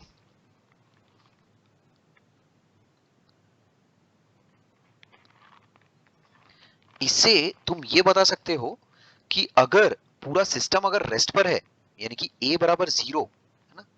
जैसे अगर मैं ऐसा अज्यूम अगर करता हूं कि a इज ग्रेटर देन 0, इसका मतलब द सिस्टम मूव्स, तो उसके लिए क्या होना पड़ेगा, a अगर मैं ऐसा अज्यूम करके चलता हूं कि भाई पॉजिटिव है, तो उसके लिए क्या होना पड़ेगा, f has to be greater than 6, obviously. तो क्या मैं ऐसा बोल सकता हूं कि minimum force which is required so that the system moves is 6 newton? ये हो गया इसका एक एनालिसिस। 6 न्यूटन के पहले तक क्या होगा तुम्हारे साथ, सिचुएशन क्या रहेगी? 6 न्यूटन के पहले तक सिचुएशन क्या रहेगी तुम्हारे पास, बॉडी चलेगी नहीं, समझ रहे हो, बॉडी चलेगी नहीं, a has to be positive, force सामने की तरफ है ना, तो जो तुम्हारा एक्सेलरेशन है that has to be positive in order that system moves. इसमें एक्सेलरेशन नेगेटिव नहीं आ सकता, नेगेटिव आ रहा है मतलब ये जो अपना अजम्पशन है वही गलत है, इसका मतलब सिस्टम मूव ही नहीं कर रहा है, ठीक है ये बात, ठीक है ये चीज,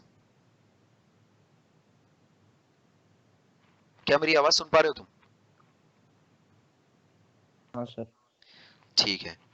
तो एक दो सवालों में जैसे ही तुम वर्किंग मेथोडोलॉजी कैसा लगा लोगे, उसके बाद फिर इसमें तुम्हें ऐसा लगेगा कि भाई इसमें कुछ काम धाम नहीं रहता है, इसमें बस एक ही चीज अपन टेस्ट आउट करते जाते हैं करते जाते हैं करते जाते हैं बस, समझे क्या, जब तक ये सारा सवाल खुद ब खुद अपने आप सॉल्व ना हो जाए। जैसे कि यहाँ बस तुमको क्या करना है, मान लो कि जितने भी ब्लॉक्स हैं सब के सब एक एक्सेलरेशन के साथ सामने मूव कर रहे हैं, समझे क्या, वो मूव कर रहे हैं, ऐसा मान लो नेट फोर्स के डायरेक्शन में मूव कर रहे हैं, ऐसा, ठीक है क्या, नेट फोर्स के डायरेक्शन में मूव कर रहे हैं ऐसा मान लो, अपने आप सारी गुत्थी अपने आप सुलझ जाएगी, ठीक है। अच्छा, तो अगर सिस्टम अगर मूव कर रहा है, देन जो F की वैल्यू है that has to be greater than 6 newtons. अच्छा, अब इसके आगे क्या, अगर इस सिस्टम को पूरा एक साथ अगर मूव करते ही रहना है, तो मान लेते हैं मैंने 10 न्यूटन की फोर्स लगाई, तब क्या होगा, कैसे चेक करोगे? Let's say I apply force value, है ना, मान लेते हैं जैसे मैंने 10 न्यूटन की फोर्स लगाई, capital F equal to 10 newton, ऐसा, ठीक है क्या? Let capital F equal to 10 newton. अभी क्या करेंगे, क्या है 6 न्यूटन से बड़ा है? हाँ बड़ा है। इसका मतलब मैं क्या बोलूंगा, अच्छा मेरा मान लेते पहले कोई एनालिसिस हुआ ही नहीं है, जैसे 2 kg है ना, ये कैसा हो गया तुम्हारे पास 2 kg है, ये तुम्हारे पास ऐसा बना हुआ है, ये 2 kg, ये 4 kg, ऐसा। यहाँ पर म्यू कितना है अपने पास 0.2, है ना। मैक्सिमम फोर्स यहाँ इस सरफेस की कितनी है तुम्हारे पास, कितना आ रहा था, 6 न्यूटन आ रहा था ना उधर का, 4 न्यूटन और 6 न्यूटन, ऐसा 4 न्यूटन, और ये इस सरफेस का कितना आता है अपने पास, म्यू है इसका 0.1 और इसका 6 न्यूटन आता है, और नीचे वाली ब्लॉक पर मानते तुमने 10 न्यूटन लगाया, ऐसा। क्या वर्किंग मेथोडोलॉजी क्या रहेगी तुम्हारी, assume that the system as a whole is moving with a common acceleration forward। जैसे ही तुम ऐसा assume करोगे, सब सिचुएशन अपने आप ऑटोमेटिक क्लियर हो जाती है, सब कुछ करने की जरूरत नहीं है। देखो कैसे बनाओगे एफबीडी, फटाफट बनाओ, 2 kg और ये हो गया 4 kg, ऐसा 4 kg पे 10 न्यूटन तो लग रहा है। अभी ये W की तरह दिख रहा है यार, अभी क्या, जो 2 kg वाला ब्लॉक है इसका एक एक्सेलरेशन है सामने की तरफ, इसका भी वही एक्सेलरेशन है सामने की तरफ, ये अजम्पशन है।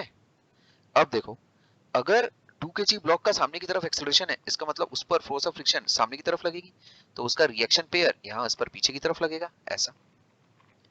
और अगर जो तुम्हारा 4 kg ब्लॉक है वो जमीन पर अगर घस रहा है, तो इसका मतलब वहां पर पीछे की तरफ उस पर फ्रिक्शन फोर्स लग रही होगी मैक्सिमम। बस हो गया, इक्वेशंस लिखो, सारी कहानी क्लियर हो जाती। देखो यहाँ पर F1 की वैल्यू कितनी आ रही है 2a, और यहाँ पर देखो 10 में से 6 गया 4, ठीक है। अच्छा इक्वेशन मैं पूरी लिख देता हूँ, 10 minus 6 minus F1 equals to 4a, ये आ गई इक्वेशंस। देखो क्या आ रहा है इक्वेशंस में से, जैसे ही F1 की वैल्यू तुम 2a यहाँ पर पुटअप करोगे, क्या चीज आ जाएगी, देखो 4 minus 2a equals to 4a, इससे देखो क्या आ रहा है, a इक्वल्स टू 2/3 मीटर पर सेकंड स्क्वायर, ऐसा, ये चीज आ रही है। अब इस a की वैल्यू के लिए देखो जरा फटाफट, F1 की वैल्यू कितनी आती है, F1 is coming out to be, अगर ये वाली चीज यहाँ पर अगर मैं पुटअप करता हूँ, ट्वाइस ऑफ 2/3, कितना आ रहा है देखो 4/3 न्यूटन, ऐसा। तो F1 की वैल्यू आ रही है इतनी, है ना। क्या ये F1 पॉसिबल है, क्या ये F1 पॉसिबल है, पॉसिबल और नॉट, बिल्कुल पॉसिबल है। F1 की मैक्सिमम वैल्यू मेरे पास कितनी थी, कहाँ गया F1, हाँ F1 की मैक्सिमम वैल्यू मेरे पास कितनी है पॉसिबल, 4 न्यूटन, ठीक है क्या, 4 न्यूटन है। भाई F1 कौन सी फ्रिक्शनल फोर्स है जो इस सरफेस पर एग्जिस्ट कर रही है ना, यहाँ पर ये वाली जो सरफेस है यहाँ पर F1 है, ठीक है क्या। तो F1 की जो मैक्सिमम वैल्यू हो सकती है वो कितनी है तुम्हारे पास, 4 न्यूटन है। तो अगर दोनों ब्लॉक्स को अगर साथ में अगर चलना है, तो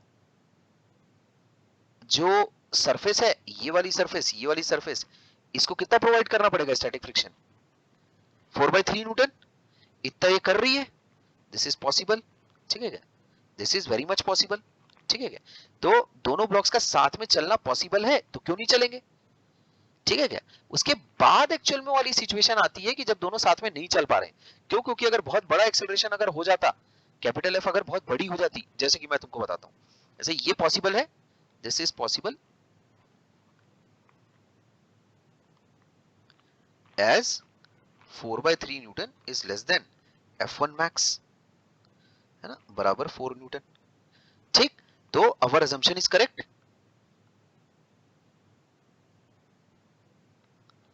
assumption is correct, ठीक है के बाद इसका मतलब क्या है, इसका मतलब क्या है कि दोनों ब्लॉक साथ में मूव कर रहे हैं, तो ऑटोमेटिक वाला केस रिजेक्ट हो गया कि सारे के सारे ब्लॉक स्टेशनरी है, ऑटोमेटिक रिजेक्ट हो गया।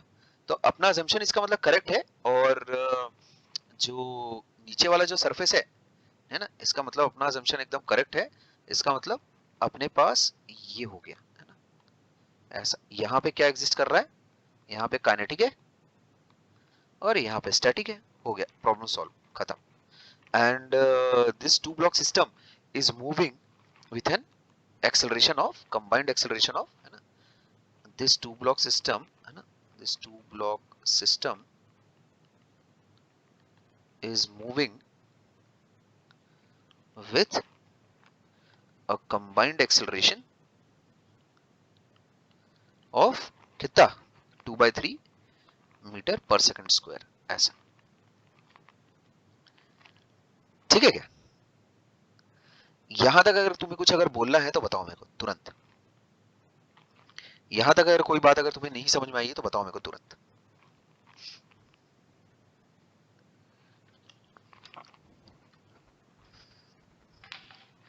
मान लेते हैं अब वो फोर्स लेट से 20 न्यूटन होती, वही सेम सवाल है ना, अगर मान लेते हैं, कंसीडर करो, अगर वही सेम सवाल तुम इसके लिए सॉल्व कर रहे होते, लेट्स से ये 2 kg, ये 4 kg, वही सेम, सारी चीजें वही सेम है।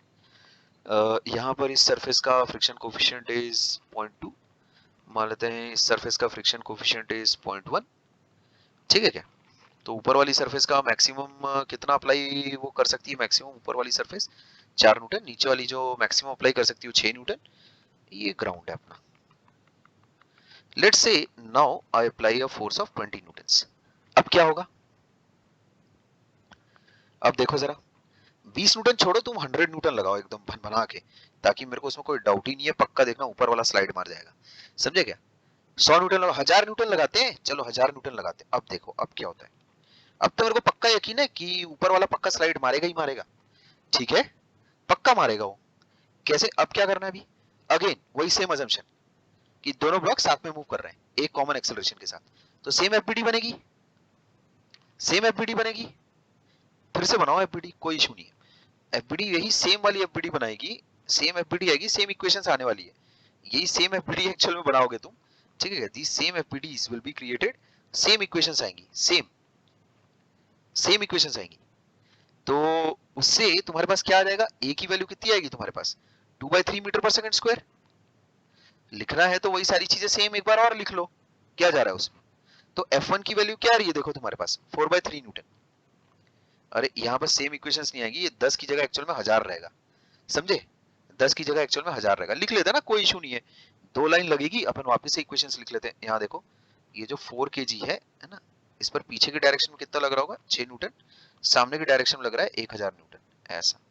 और जो 2 kg है, मैंने मान के चला है कि दोनों का समान एक्सेलरेशन है, ए और ए, है ना। ये जो 2 kg न्यूटन है, इस पर 2 kg है, इस पर क्या हो रहा होगा? सामने की तरफ एक फोर्स ऑफ फ्रिक्शन F1 लग रही होगी, इसका रिएक्शन पेयर ये F1 इधर पीछे इस पर बना देते हैं, ऐसा। तो F1 की वैल्यू कितनी हो गई बोलो? 2a, और इधर क्या हो जाएगा? 1000 माइनस 6 माइनस F1 बराबर 4a। अब देखो दोनों को जैसे ही तुम सॉल्व करोगे कितनी आ जाएगी? देखो F1 की वैल्यू क्या आ रही है बोलो, a की वैल्यू क्या आ रही? इसमें रखो 994, है ना, माइनस 2a बराबर 4a। तो देखो ये चीज a की वैल्यू कितनी आ रही है? a की value comes out to be 994 upon 6। जा रहा है कि नहीं जा रहा है ये? 6 से 6 1 जा, 6 6 जा, नहीं जाएगा, है ना। 34 नहीं जा पा रहे, तो थोड़ा सा कैंसिल कर लेते हैं, 497, ठीक है, बाय 3 इतना आ रहा है। ठीक है, इतना आ रहा है, इतना मीटर पर सेकंड स्क्वायर। समझे? इसकी वजह से F1 की वैल्यू कितनी आ रही है ना भाई। इतना एक्सेलरेशन अगर होना है, दोनों ब्लॉक्स को अगर एक साथ चलना है, तो इतना एक्सेलरेशन होना पड़ेगा। इतना एक्सेलरेशन क्या F1 सपोर्ट कर पाएगा? क्या उसके कंधे ये भार उठा पाएंगे या नहीं? तो देखो कैसे देखोगे उस चीज को। F1 की वैल्यू कहाँ है? 2a, 2 times 497 upon 3। तो F1 की वैल्यू देखो क्या आ रही है? 994, है ना, अपॉन 3 न्यूटन्स, ये आ रही है F1 की वैल्यू। क्या ये पॉसिबल है क्या? This is greater then F1 max, this is greater then F1 max which is 4 Newton's, just 4 Newton's. ये तो साला कितना आ रहा है बे? ये तो 300 न्यूटन के भी ऊपर चला गया।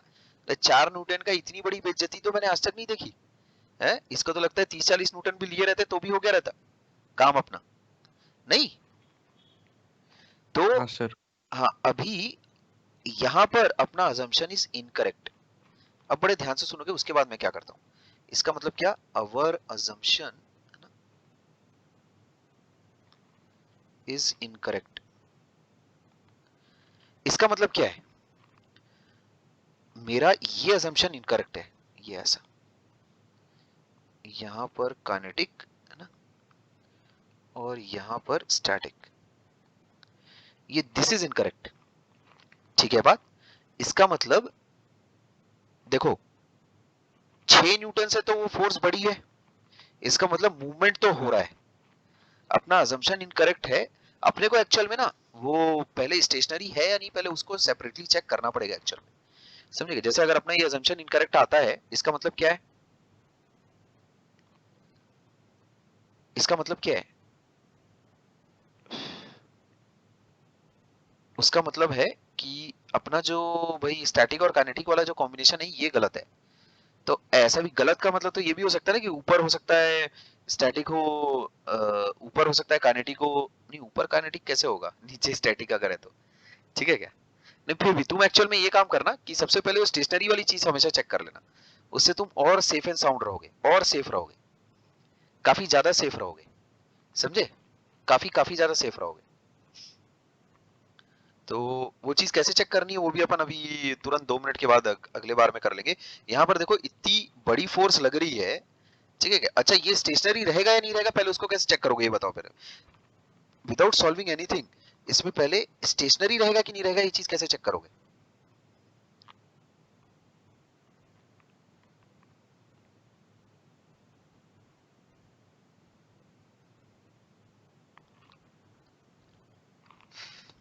अरे ऑब्वियसली अगर वो जो बॉटम वाली जो तुम्हारे पास 4 kg और ग्राउंड के बीच में जो मैक्सिमम फ्रिक्शनल फोर्स जो लग सकता है वो कितना है, 6 न्यूटन है। साले 1000 न्यूटन लगा रहे हो, है ना। तो उसमें तुम सिंगल बॉडी मानो या डबल बॉडी मानो, वो मूवमेंट तो होगा ही होगा, ये बात तो पक्की है, मानते हो ये बात। उसको कौन सी फोर्स रोक सकती है, 6 न्यूटन रोक सकती है ना बस। क्या मेरी बात समझ में आ रही है तुम्हें। सर पर 6 न्यूटन से क्या ही होगा। नहीं नहीं, मैं क्या बोल रहा हूँ, अगर मान लेते हैं तुम्हारे पास 1000 न्यूटन अगर लगा, तो क्या 4 kg और ग्राउंड के बीच का कांटेक्ट जो है वो टूटेगा कि नहीं टूटेगा।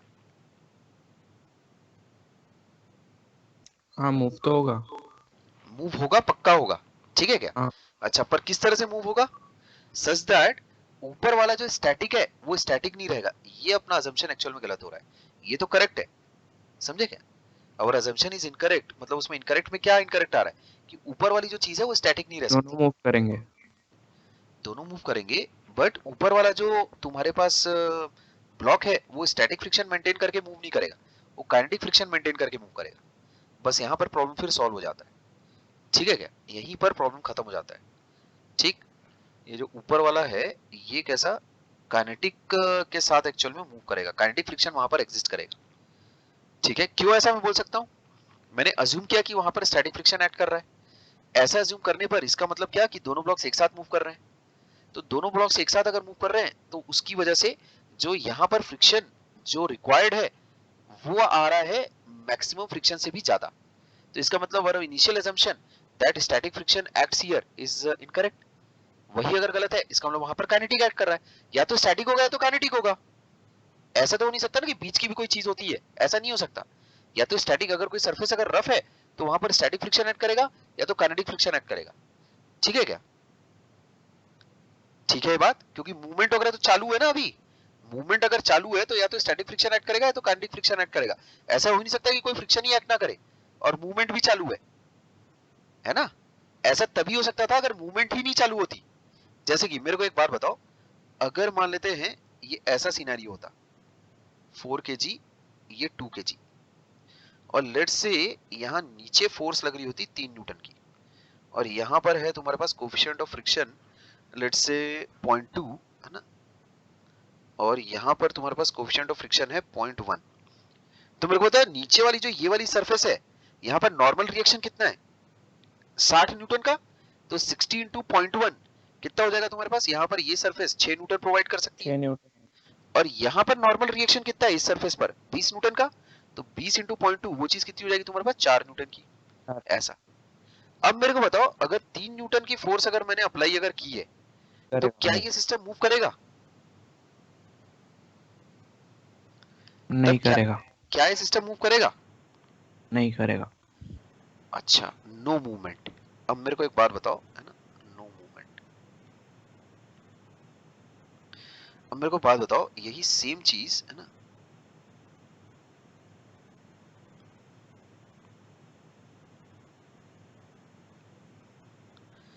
अब अगर मैं तुमसे पूछूं, अब बताओ 5 न्यूटन, अब बताओ करेगा कि नहीं करेगा? नहीं करेगा। क्यों? ये 4 न्यूटन से तो बड़ा है नहीं तो अभी। नीचे 6 न्यूटन से बड़ा नहीं है ना। अरे तो क्या हो गया, 4 न्यूटन से तो बड़ा है, ऐसी फीलिंग नहीं आ रही क्या? नहीं। है, नहीं आ रही ऐसी फीलिंग? नहीं। अबे रोक कौन रहा है? हाँ नहीं आ रही तो बहुत अच्छी बात है। इसको 5 न्यूटन को रोकने की जिम्मेदारी किसकी है? इस सरफेस की है, इस छह सरफेस वाले की? की। 6 हाँ। वाले की है उसकी जिम्मेदारी। समझे? हाँ। क्या मेरी बात पल्ले पड़ रही है? हाँ सर। ठीक है, क्या मेरी हाँ। बातें पल्ले पड़ रही है अच्छे से? हाँ सर। हाँ, तो यहां भी नो मूवमेंट, यहां भी नो मूवमेंट है कि नहीं? तो मूवमेंट पहले हो रहा है कि नहीं हो रहा है, पहले वो डिटरमाइन कर लियो। समझे? पता चला मूवमेंट ही नहीं हो रहा है ना? स्टैटिक फ्रिक्शन लगाकर अगर मान लेते हैं मूवमेंट अगर रुक रहा हो तो बहुत अच्छी बात है। ठीक, तो इस सिचुएशन में यहां पर क्या होगा? यहां पर स्टैटिक लगेगा, ध्यान से देखोगे, यहां पर एक्चुअल में स्टैटिक लगेगा कितना, 5 न्यूटन का, और यहां पर तो फ्रिक्शन फोर्स ही 0 होगी। ठीक है क्या? यहां पर बोलो अगर 3 न्यूटन अगर लग रहा है तो यहां पर स्टैटिक लगेगा 3 न्यूटन का। ठीक है क्या? और यहां पर तो फ्रिक्शन फोर्स ही 0 होगी। क्या बात है, तुम समझ पा रहे हो? ऊपर वाले हाँ ब्लॉक सर। पर, हाँ ऊपर वाले ब्लॉक यहाँ वाली सरफेस पर फ्रिक्शन फोर्स क्यों 0 होगी? क्योंकि नीचे वाला ब्लॉक मूव ही नहीं कर रहा है, तो ऊपर वाले ब्लॉक की मूव करने की टेंडेंसी ही नहीं है। ठीक है, ऊपर वाले ब्लॉक को तो पता भी नहीं होगा कि कोई फोर्स वोर्स लगा रहा है नीचे। ठीक है क्या? मूवमेंट अगर होती तो ऊपर वाले ब्लॉक पे फ्रिक्शन विक्शन फिर अपन कंसिडर करते। क्या यहाँ तक की जितनी बातचीत हुई क्या ये क्लियर है? हाँ सर। अच्छा, अगर हम लोगों ने अपना जो डिस्कशन यहाँ पर छोड़ा था, ऊपर वाले ब्लॉक पर अगर स्टैटिक अगर नहीं लग रहा है, इसका मतलब काइनेटिक लग रहा है, तो उसका फिर एक्सेलरेशन कैसे निकालोगे? ये 2 kg हो गया, ऊपर वाले ब्लॉक पर काइनेटिक फ्रिक्शन लग रहा है तो वो कितना लग रहा होगा? सामने की तरफ लग रहा होगा, क्योंकि एक्सेलरेशन उसका सामने की तरफ हो रहा है ना। काइनेटिक फ्रिक्शन अगर लग रहा होगा तो वो किस तरफ लग रहा होगा? भाई सामने की तरफ लग रहा होगा। क्यों? क्योंकि उसका एक्सेलरेशन जो है वो भी सामने की तरफ है, और काइनेटिक फ्रिक्शन अगर लग रहा होगा तो कितना लगेगा वो? काइनेटिक फ्रिक्शन अगर लगेगा तो कितना लगेगा वो? नहीं, पहले तो मेरे को ये बताओ काइनेटिक फ्रिक्शन किस डायरेक्शन में लगेगा? यहां पर काइनेटिक फ्रिक्शन लग रहा है, चलो अभी किस डायरेक्शन में लगेगा कैसे बताओगे? पीछे। जो 4 kg ब्लॉक है उस पर देखो दो फोर्सेस लग रही हैं, एक 1000 न्यूटन की सामने, एक पीछे 6 न्यूटन की, ऐसा। ठीक, ऐसा। तो ऊपर वाला ब्लॉक है ना, विथ रेस्पेक्ट टू नीचे वाला ब्लॉक, विथ रेस्पेक्ट टू नीचे वाला ब्लॉक, नीचे वाले ब्लॉक का कितना हो गया फिर एक्सेलरेशन बोलो? 994 है ना? नहीं नहीं, इतना नहीं, इतना नहीं। नीचे वाले ब्लॉक का टेंडेंसी है ना, उसकी एक्सेलरेशन दाईं तरफ है, तो ऊपर वाले का विथ रेस्पेक्ट टू नीचे वाला ब्लॉक बाईं तरफ एक्सेलरेशन होगा, तो उस पर फोर्स ऑफ फ्रिक्शन सामने की तरफ लगेगी। समझे? Not backward. क्या ये बात तुम्हारे समझ में आ रही है? उस पर जो 6 न्यूटन की फोर्स लगेगी वो सामने की तरफ लगेगी, और इसका एक्सेलरेशन होगा सामने की तरफ 3 मीटर पर सेकंड स्क्वायर। क्या ये बात तुम्हारे समझ में आ रही है? और जो नीचे वाला ब्लॉक होगा उसकी एक्सेलरेशन कितनी हो जाएगी? ये 6 न्यूटन का रिएक्शन पेयर मत भूल जाना। ठीक है, ये रिएक्शन पेयर है, इसको लिख देता हूं यहां पर, ये रिएक्शन पेयर है, ये रिएक्शन पेयर है, और ये काइनेटिक फ्रिक्शन है, ये भी काइनेटिक फ्रिक्शन है,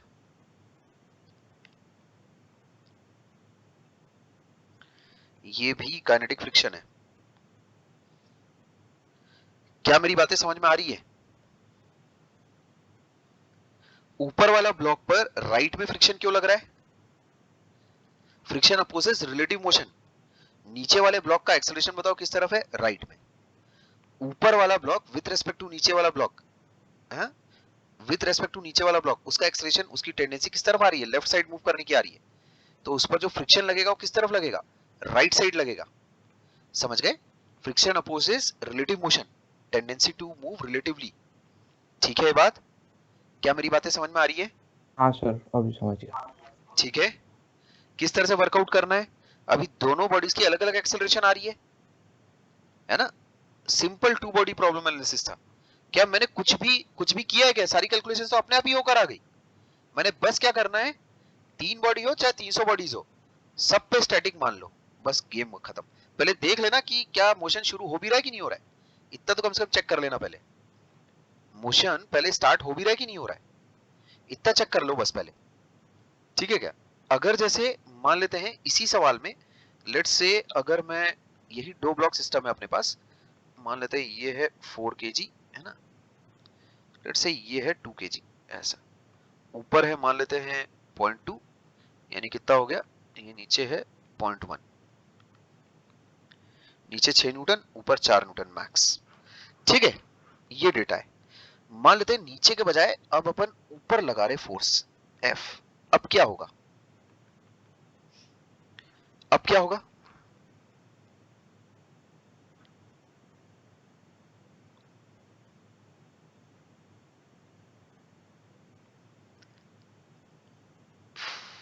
टू kg पर फ्रिक्शन लगेगा और वो फ्रिक्शन का डायरेक्शन सामने की तरफ होगा 4 kg पे। नहीं नहीं, तो पहले तो ये बताओ मेरे को कि इसमें अगर मैं ऐसा अज्यूम करता हूं, ठीक है क्या मूवमेंट हो रहा कि नहीं हो रहा, कितनी मिनिमम फोर्स पे मूवमेंट चालू हो जाएगा, what will be the minimum force, है ना, to start the 4 movement? Newton के ऊपर। कितना? 4 न्यूटन के ऊपर। 4 की 6? 4। 4। ठीक है क्या? कैसे? वो 4 न्यूटन दिया है ना ऊपर, हाँ स्टैटिक ये तो फ्रिक्शन ठीक से है, हमने निकाल लिया ना। हाँ वो ठीक है, तो 4 न्यूटन की मिनिमम अगर फोर्स अगर अपन लगाएंगे, तो उसके 4 न्यूटन के ऊपर अगर तुम लगाओगे तो जाहिर सी बात है उधर तो ब्रेक हो ही जाएगा। समझे क्या? नीचे वाला ब्रेक होता है कि नहीं होता है वो अलग मुद्दा है, ठीक है, लेकिन ऊपर वाला तो पक्का ब्रेक हो ही जाएगा। ठीक। इसमें मैं अगर चाहता हूं कि ऐसा मेरे को दिमाग ना लगाना पड़े कि भाई वो क्या करना है मेरे को समझ नहीं आ रहा, या फिर मेरे को, मैं ऐसा चाह रहा हूँ कि भाई दिमाग मेरे को जरा भी खर्च ना करना पड़े, तब उसमें क्या करूंगा मैं? जैसे ऊपर वाले केस में मेरे पास अगर, कहाँ गया वो, 1000 न्यूटन की फोर्स अगर आ रही थी, ठीक है क्या, यहाँ देखो, जैसे इसमें मैंने क्या किया था, अज्यूम किया कि भाई दोनों ब्लॉक्स एक साथ मूव कर रहे हैं समान एक्सेलरेशन के साथ, तो वो समान एक्सेलरेशन आ गया 497 बाय 3 मीटर पर सेकंड स्क्वायर, ऐसा। ठीक है, 1000 न्यूटन अगर नहीं रहता, जैसे यहाँ पर अपन ने कैपिटल एफ वाली वैल्यू के साथ भी तो कुछ किया था ना अपन ने, कहाँ किया था वो देखो यहाँ पर, हाँ ये इधर किया था, हाँ ये ऐसा, ये ऐसा किया था। तो कैपिटल एफ के साथ जब तुम सॉल्व कर रहे हो, तो उसमें a इक्वल्स टू 0 के लिए देखो क्या आ रहा है, f इक्वल्स टू 6 आ रहा है। ठीक है क्या? तो एक्सेलरेशन की वैल्यू पॉजिटिव रखने के लिए उसमें कैपिटल एफ की वैल्यू मिनिमम निकाली जा सकती है, बड़ी आसानी से निकाली जा सकती है ना। मिनिमम फोर्स अगर तुमको निकालना होगा तो कैसे निकालोगे, देखो यहाँ पर, जिसके लिए सिस्टम मूव कर रहा होगा, अगर किसी को सिंपली अलजेब्रा से करना है, उसको कोई भी दिमाग विमाग नहीं चलाना है, तो क्या करे वो, यहाँ देखो 2 kg, है ना, ये उस पर पीछे की तरफ लगाओ एक फ्रिक्शन फोर्स, ऐसा, सामने की तरफ लगाओ कैपिटल एफ। अच्छा, अभी और ये हो जाता है अपने पास, मान लेते दोनों बॉडीज एक ही एक्सेलरेशन के साथ मूव कर रही है, सेम एक्सेलरेशन के साथ मूव कर रही है, अपना वही पुराना अजम्पशन, सेम एक्सेलरेशन के साथ मूव कर रही है, तो ये हो गया 4 kg। मैं तुम्हें ये बता रहा हूँ सेम एक्सेलरेशन के साथ मूव करने वाला जो फंडा है ना, और हर सरफेस पर स्टैटिक फ्रिक्शन मान लेने वाला जो फंडा है, अज्यूम कर लेने वाला फंडा, उसे मिनिमम फोर्स भी निकल के आती है बराबर, कोई दिमाग चलाने की कोई जरूरत नहीं है। 4 न्यूटन 6 न्यूटन अपने आप इक्वेशंस निकाल के देंगी तुमको, है ना। जैसे एकदम तुम बस फ्री बॉडी डायग्राम बनाओ ये अज्यूम करके कि सारी बॉडीज एक साथ मूव कर रही है एक ही एक्सेलरेशन के साथ, और हर सरफेस पर स्टैटिक फ्रिक्शन लग रहा है, सब समस्या पार हो जाएगी, सारी समस्या पार हो जाएगी, सब कुछ। समझ गए क्या? तो यहाँ देखो 4 kg वाले का एफबीडी कैसे बनाओगे, इसका रिएक्शन पेयर बनाओ F1, है ना, ये ऐसा, अगर सामने की तरफ एक्सेलरेशन है, इसका भी सामने की तरफ एक्सेलरेशन है, तो जाहिर सी बात है इस पर नहीं नहीं नहीं नहीं नहीं, फिर इस पर एक्चुअल में फोर्स ऑफ फ्रिक्शन सामने की तरफ ही लगनी पड़ेगी, ठीक है क्या? हाँ, सामने की तरफ लगनी पड़ेगी, क्योंकि यहाँ जो ग्राउंड से उसको जो फोर्स ऑफ फ्रिक्शन मिलेगा वो तो अपोज करेगा ना। अभी मेरे को एक बात बताओ, जो 4 kg वाला ब्लॉक है उस पर डायरेक्शंस ऑफ फ्रिक्शन तुम कैसी रखने वाले हो? डायरेक्शन ऑफ फ्रिक्शन तुम कैसी कैसी रखोगे? अभी मैं दोनों फ्रिक्शन हटा देता हूँ, अभी बोलो अब कैसा रखोगे डायरेक्शन ऑफ फ्रिक्शन? दोनों केजी, दोनों 4 kg और 2 kg दोनों का एक्सेलरेशन मैंने सामने की तरफ मान लिया। अच्छा, अगर सामने की तरफ अगर मैंने मान लिया है तो नीचे वाला जो ब्लॉक है उस पर कितनी फोर्स ऑफ फ्रिक्शन लगेगी? वो 6 न्यूटन तो लगेगी ही लगेगी, समझे क्या? और क्या लगेगा? सामने की तरफ एक्चुअल में F1 लगेगा और फिर ये F1 ऐसा पीछे की तरफ लगेगा। क्यों इस तरह से मैं कंक्लूसिवली बना पा रहा हूँ?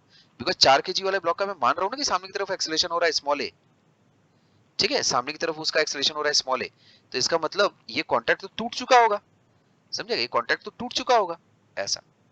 तो उसके बाद अगर ये फिर भी उसके बाद भी उसका एक्सेलरेशन सामने की तरफ है, इसका मतलब F1 की वजह से ही होगा, और तो कोई फोर्स लगाने वाला है नहीं, इधर बचा ही नहीं है। हो गया, ये करेक्ट एफबीटी इस तरह से बनेगी। हाँ बोलो, कोई कुछ बोल रहा लेकिन F1 तो मैक्सिमम 4 रह पाएगा। है? नहीं, जो भी रह पाएगा, F1 पे मैक्सिमम पे मैं बात ही नहीं कर रहा। मैं भी ये अज्यूम करके चल रहा हूँ, तेरे को कैसे पता 4 ही रहेगा हमेशा?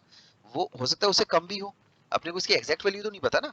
F1 की मैक्सिमम वैल्यू नो डाउट उसमें 4 है ना? F1 की मैक्सिमम वैल्यू उसमें नो डाउट उसमें 4 है, बट मैं समझ रहा हूँ तू क्या बोलना चाह रहा है भाई। 6 न्यूटन सर पीछे की तरफ लग रहा है ना, तो वो आ जाएगा इक्वेशंस में, अपने आप आ जाएगा। तू उसको लिख तो सही पहले कि क्या चीज हो रही है, अपने आप आ जाएगा ना। गलत होगा ज्यादा ज्यादा, और क्या होगा? तू वही बोल रहा है ना कि सर वो 4 सामने पीछे की तरफ 6, तो सामने कैसे एक्सेलरेशन मान लिया, यही बोल रहे हो ना? क्या यही बोलने वाले थे हाँ कुछ?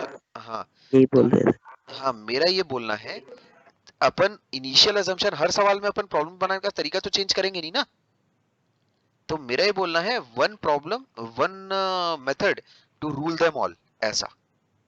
तो मैं ये बोल रहा हूँ सारी ब्लॉक्स को अगेन एक ही एक्सेलरेशन के साथ कूदा दो, एक ही एक्सेलरेशन के साथ।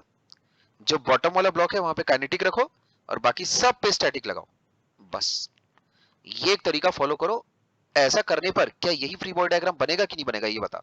वैल्यूज छोड़, तू F1 की क्या मैक्सिमम वैल्यू वो सब छोड़, क्या यही बनेगा कि नहीं बनेगा एफबीडी, ये बना बता। हाँ सर। ठीक, बस उसके बाद इक्वेशंस को काम अपना करने दे। तो f माइनस स्मॉल f1 बराबर कितना आ रहा है 2a, और इधर से क्या आ रहा है f1 minus 6 equals to 4a। तो अब देखो, इससे मेरे पास f1 की वैल्यू आ जाती है 4a प्लस 6।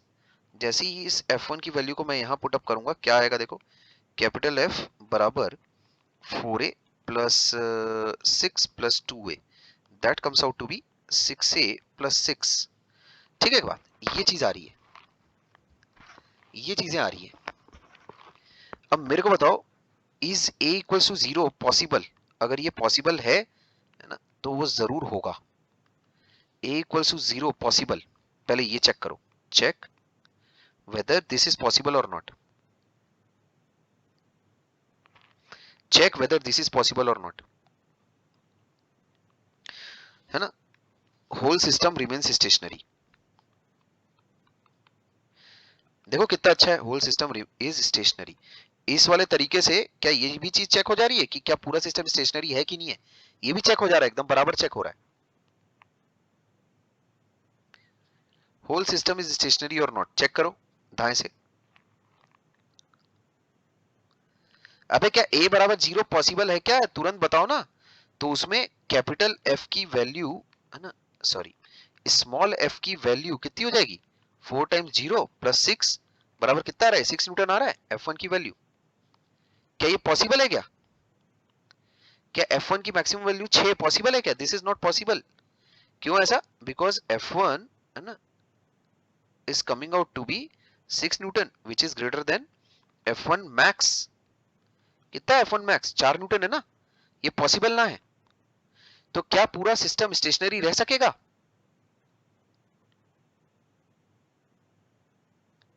नहीं। हाँ नहीं, ठीक है, तो सिस्टम तो स्टेशनरी नहीं है, implies that system is not stationary, ये बात तो हो गई। Is not stationary. ठीक है क्या? अब मेरे को बताओ, यहां पर देखो, क्या a greater than zero, whether this is possible और नॉट। नहीं, a ग्रेटर देन जीरो अगर मैं कुछ मानकर अगर चल रहा हूं, a पॉजिटिव वैल्यू कुछ ना कुछ होगी, ऐसा अगर अपन अज्यूम करके अगर चल रहे हैं, तो उसके लिए क्या करना पड़ेगा? यहाँ देखो, a अपने पास दो इक्वेशंस आ रही है, कैपिटल F बराबर कितना आ रहा था, 6a+6। ठीक है क्या? यहाँ आ रहा था 6a+6 ऐसा। तो इसमें मेरे को एक बात बताओ, a मेरे पास पॉजिटिव रहने के लिए मुझे क्या करना पड़ेगा? f minus 6/6 has to be positive. इसका मतलब मेरे को कैपिटल F की मिनिमम वैल्यू मिल जाती है 6 newton for the system to move. क्या इसे मिनिमम फोर्स की वैल्यू आ गई मेरे पास? अगर लेकिन अगर तुम 4 न्यूटन अगर लगाते हो, तब फिर क्या भूकाल आएगा? जैसे ऊपर भाई तुम में से एक इंसान बोल रहा था, रोनिती बोल रहा था, जैसे 4 न्यूटन लगाना पड़ेगा। इक्वेशन से तो अलग आ रहा है अभी फिर। 4 से बड़ा बोला था। नहीं, 4 से, एक मिनट, 6 न्यूटन लगाना पड़ेगा। इसका मतलब तेरे अकॉर्डिंग 5 न्यूटन पे मामला कैसा रहेगा फिर? वही सोच रहा हूँ। नहीं देखो, अभी देखो, एक मिनट। अभी मेरे को एक बात बताओ, दोनों ब्लॉक्स है ना, पहली बात स्टेशनरी तो नहीं है, ये चीज तो हो जाती है अपने पास, ये तो अपना कंफर्म है, तय है 100%। अच्छा, उसके बाद स्टेशनरी नहीं है, तो मैं ऐसा अज्यूम कर रहा हूं कि भाई दोनों ब्लॉक साथ में चल रहे हैं। ठीक, तो उसके लिए अगर मान लेते हैं मुझे मिनिमम फोर्स अगर देखनी है कि वो कितनी लगेगी। ठीक,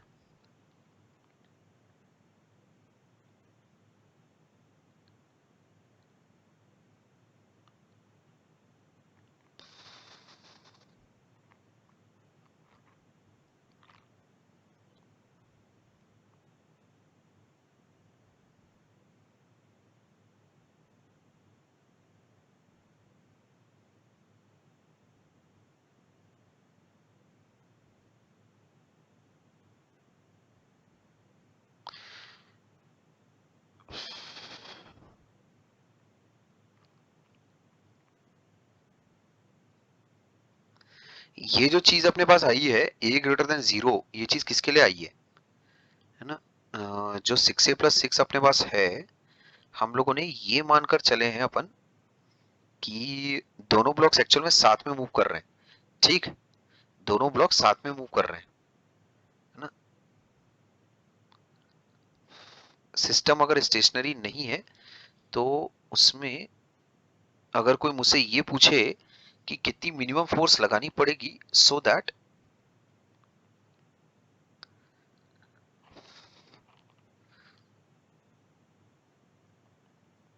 स्लाइडिंग हो जाए या फिर सिस्टम एक साथ मूव करे, ठीक है क्या? लेकिन अगर तुम अगर 5 न्यूटन अगर लगाओगे, है ना, तब तो ये भाई साहब मूव करेंगे बढ़िया बिंदास, है ना? और 5 न्यूटन लगाने पर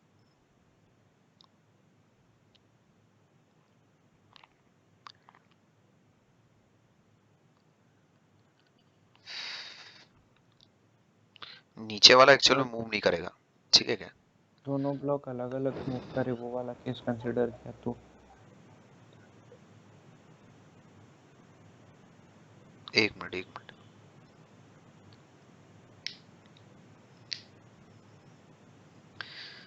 यहाँ पर ब्लॉक्स स्टेशनरी नहीं है, ये सब कुछ ठीक है, सब ओके है। अपन अपनी गाड़ी डिस्कशन के लायक बनी क्यों? किस पॉइंट को अपन डिस्कशन कर रहे हैं कि f एक्चुअल में जो 6a+6 आया है, यानी f इक्वल्स टू जो 6a+6 आया है, उसको अपन ये बोल रहे हैं कि अच्छा ठीक है, ओके। तो ये एक्चुअल में ये चीज आई है कि अगर दोनों ब्लॉक्स को अगर एक साथ अगर मूव करना है, तो उसके लिए जो फोर्स लगेगी वो फिर तुम्हारे पास 6 न्यूटन से प्लस होनी चाहिए। ठीक, तो मिनिमम फोर्स फॉर विच ये एफ मीन किसके लिए आया है कि अगर मान लेते हैं दोनों ब्लॉक्स अगर तुम्हारे पास समान डायरेक्शन में अगर सर एक साथ अगर मूव कर रहे हैं तो।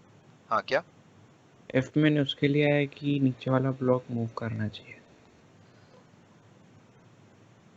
नहीं नहीं, मैंने ये माना है कि दोनों ब्लॉक्स एक साथ मूव कर रहे हैं। इसका ठीक केस है, अलग होगा क्या? मतलब अगर नीचे वाले को मूव करना होगा तो?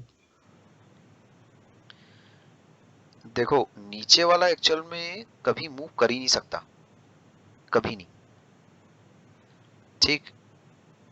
सर इसमें तो करेगा ना, पर इसमें तो आपने माना है कि पूरा सिस्टम हिल मतलब मूव कर रहा है एक ही एक्सेलरेशन के साथ, तो उसमें एफ में आ रहा है 6 न्यूटन, तो इसमें तो मूव कर रहा है लेकिन।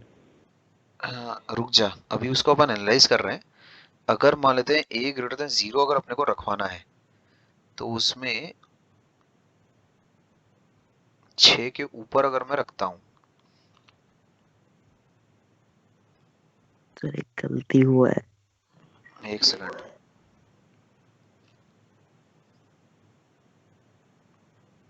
इक्वेशंस लिखने में कुछ ऊपर नीचे हो गया क्या? F1 6 नहीं 4 वाला है। अबे यार, एक मिनट, कैसे? ठीक तो है बे, 60 6 सब कुछ तो ठीक है। F2 6 है, F1 4 है।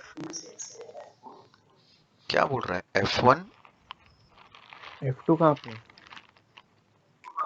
अरे मतलब जो पहला लेफ्ट वाला ब्लॉक है वो जब फोर्स डाल रहा है तब F1 अपना फ्रिक्शनल फोर्स एक्सर्ट कर रहा है, और हम लोग अभी निकाल पहले शुरुआत से ही निकाल के बैठे हैं कि 2 kg ब्लॉक का मैक्सिमम फ्रिक्शनल फोर्स 4 न्यूटन का होगा। तो गलत क्या है उसमें? तो F1 4 है, 6 नहीं। तो कौन मान रहा है 6 है वो? हम लोग नीचे 6 मान के सॉल्व किए, कहाँ? थोड़ा कहाँ और 6? नीचे। कहाँ हाँ पर? यहाँ। 6 माने नहीं है बे। F1 की वैल्यू जब 6 आई है तो अपन ने उसको रिजेक्ट किया है। अपन ने ये बोला कि F1 की मैक्सिमम वैल्यू 4 न्यूटन ही है। देख तो नीचे लिखा तो है मैंने। अच्छा हम 6 लिख दिए एक से। ठीक है। अच्छा, नहीं मुद्दे की बात ये है कि जैसे अगर तुमसे ये पूछा जाए, अगर कैपिटल F की वैल्यू है ना, जैसे 6a प्लस 6 आ रही है, अगर दोनों एक साथ अगर मूव कर रहे हैं तो इसमें एक्सेलरेशन की वैल्यू पॉजिटिव हो इसमें, और तुम्हारा जो F1 की वैल्यू है, अच्छा देखो यहाँ पर ये चीज आ जाएगी, देखो कैसे ये हो रहा है। Fmin की वैल्यू ये आ रही है। दूसरी एक और कंडीशन भी तो है, वो तुम क्यों भूल रहे हो? F1 कितना है? 4a प्लस, कहाँ गया बे, आ जा इधर, 4a प्लस 6। ठीक है क्या? 4a प्लस 6 है। अच्छा, तो F1 की वैल्यू भी तो 4 से कम होनी चाहिए, ये भी तो है कंडीशन। इसका मतलब क्या होगा? 4a प्लस 6 है ना, has to be less than 4। इसका मतलब ये कंडीशन भी नहीं होगा, दोनों ब्लॉक अलग ही मूव करेंगे। नहीं नहीं, इसका मतलब क्या, एक सेकंड, इसका मतलब तुम्हारे पास जो 4a प्लस 6 की जो मैक्सिमम वैल्यू है ना, वो हो सकती है, ये कितना हो जाएगा, तो ये तो कचरा हो रहा है। ये कैसे हो सकता है? ए अगर पॉजिटिव है, ए अगर वही तो बोल पॉजिटिव है रहा तो ये चीज तो कभी हो ही नहीं सकती। दिस इज नॉट पॉसिबल, समझे क्या? ए अगर पॉजिटिव है तो ये तो कभी वैल्यू पॉसिबल ही नहीं है। था, assumption wrong है मतलब। ठीक है, नहीं कौन सा assumption रॉन्ग है? कि दोनों कि ब्लॉक्स दोनों एक साथ ब्लॉक मूव कर रहे एक हैं। साथ मूव कर रहे हैं, हाँ। हाँ, तो एफ ये मिन बराबर तो 6 न्यूटन वो नहीं चलेगा तुम्हारा, क्योंकि उसके साथ साथ ये चीज भी तो होनी चाहिए ना तुम्हारे साथ एप्लीकेबल। ठीक है, ये भी तो एप्लीकेबल होना चाहिए। तो 4a plus 6 is less than 4 ना, इज नॉट पॉसिबल। ठीक, a ग्रेटर देन 0 रहे, है ना, a ग्रेटर देन 0 रहे, और साथ ही साथ 4a plus 6 is less than 4, ये दोनों सिचुएशंस एक साथ वैलिड हो जाए, दिस इज नॉट पॉसिबल। ठीक है, दिस इज नॉट पॉसिबल। इसका मतलब no value of a is possible. तो अगर no value of a is possible तो उसमें कैपिटल F की भी कोई वैल्यू पॉसिबल नहीं होगी फिर। ठीक है, अलोन तुम इसके F के साथ नहीं देख सकते। अपना जो कंस्ट्रेंट है एक्चुअल में वो सबसे पहले आता है इसके साथ, समझे? इनफैक्ट अपने को सबसे पहले यही चेक करना चाहिए था, सबसे पहले हम लोगों को चेक ही यही करना चाहिए था, है कि नहीं? अच्छा, तो a ग्रेटर देन 0 अगर तुम्हारे पास होता, है ना, या फिर मैं इसको यहां पर ऐसा लिखता हूं, तुम्हारे पास 4a + 6 है ना की मिनिमम वैल्यू, है ना, f1 की मिनिमम वैल्यू 6 आ रही है, जो कि पॉसिबल नहीं है ना, वो तो पॉसिबल ही नहीं है। इसका मतलब ये चीज रेस्ट पर तो है नहीं।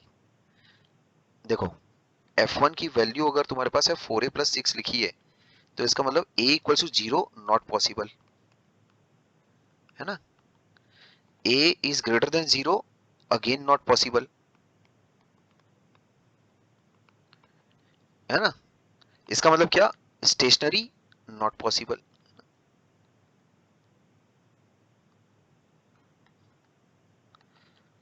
Moving together not possible.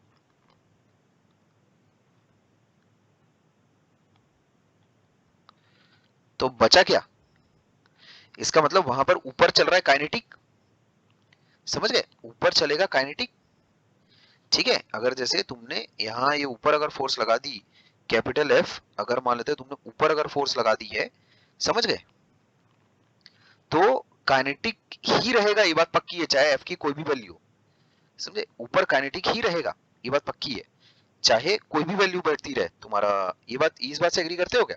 F की तो मैंने कोई स्पेसिफिक वैल्यू बोली भी नहीं है, ये तो सब अपने आप ही हो गया है। क्या मैं बोल रहा हूँ समझ पा रहे हो?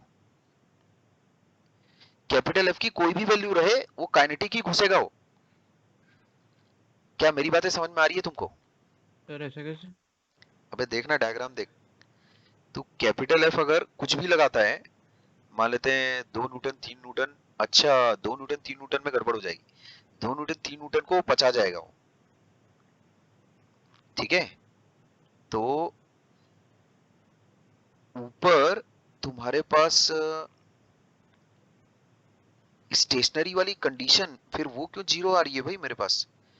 अच्छा, दोनों ब्लॉक्स एक्चुअल में साइमल्टेनियसली स्टेशनरी नहीं रह सकते, ये बात तो ट्रू है, पर ऊपर वाला ब्लॉक अगर सिर्फ उसको, अगर मुझे, दोनों ब्लॉक साइमल्टेनियसली स्टेशनरी नहीं रह सकते, ठीक है क्या, क्योंकि a = 0 मैंने जब दोनों में फिट करके देखा तो f1 की वैल्यू कितनी आ रही है, f1 की वैल्यू एक्चुअल में उसमें आ रही थी 6, है ना, 6 तो नहीं हो सकता सर वो दोनों f1।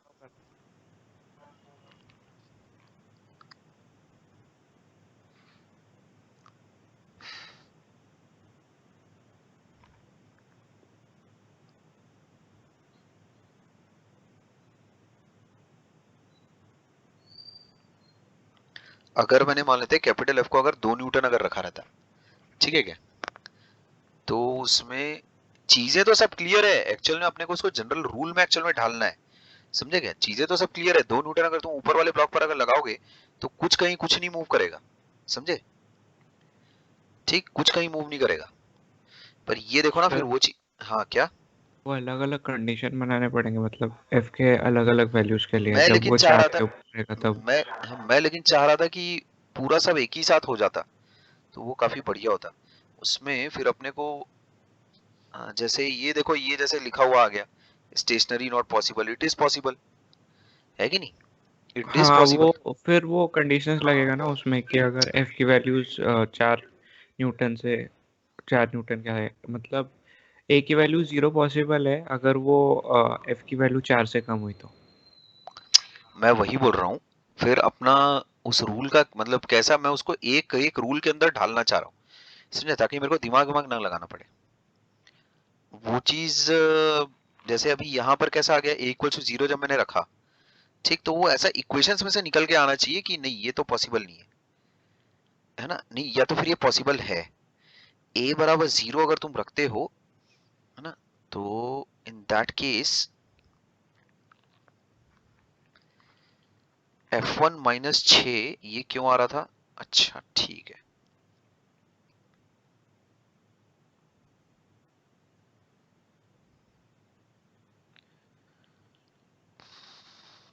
इसका मतलब क्या है, पहले तुम सबसे पहले वर्कआउट ये करके रखो भाई कि स्टेशनरी, दोनों ब्लॉक्स स्टेशनरी की क्या कंडीशन है और मूवमेंट कब शुरू हो जाएगा एटलीस्ट एक ब्लॉक का, ठीक है। तो उसमें वो जहां पर हरकत शुरू हो रही है एटलीस्ट एक भी ब्लॉक की, वो मिनिमम फोर्स से बड़ी अगर फोर्स है तुम्हारे पास, तब ये पूरा फिर तुम फंडा करो। समझे क्या? जो दोनों ब्लॉक्स को अपन एक एक्सेलरेशन के साथ घुमाते हैं ना, तब फिर तुम वो फंडा मारो, तब वो एकदम सब फिर परफेक्ट है सर फिर। आप क्वेश्चन के साइड में लिख दो f बिलोंग्स टू 4 से इंफिनिटी। अब वो 4 आया कैसे, उसको चेक करने का एक जनरलाइज तरीका, वो तुम कैसे निकालोगे? तो अज्यूम करते हैं अपन कैसा कि जब तुम्हारे पास एक भी ब्लॉक कैसा मूव नहीं कर रहा है, एक भी ब्लॉक नहीं मूव कर रहा है, ठीक, तो उसके लिए जो मिनिमम फोर्स है कि भाई तुम्हारा कौन सी ऐसी मैक्सिमम फोर्स है जिसके लिए तुम्हारे पास एक भी ब्लॉक में कैसा कोई मूवमेंट नहीं हो रही है।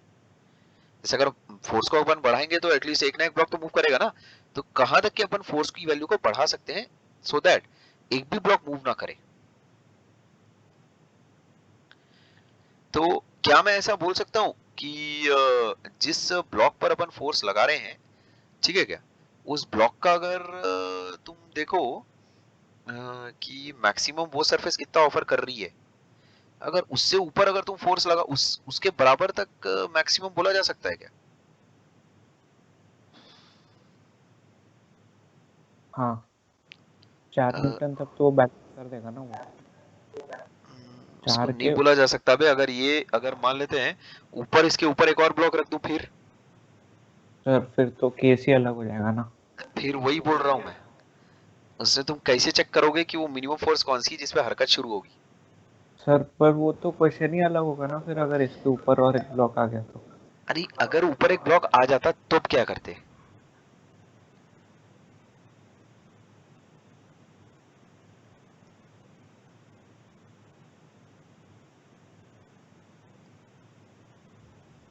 तब उसका नॉर्मल रिएक्शन बढ़ जाता, फिर इस पे लगने वाला फोर्स भी बढ़ना चाहिए। हम्म, नहीं तो सर अभी अभी के लिए तो ये सिचुएशन क्लियर है। 4 न्यूटन तक मामला कैसा रहेगा, स्टेशनरी रहने वाला है।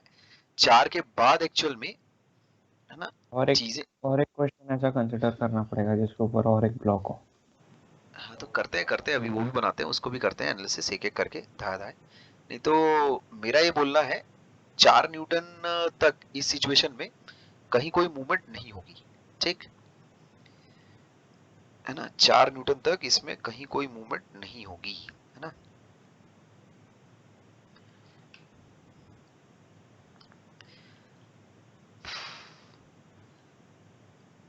अ,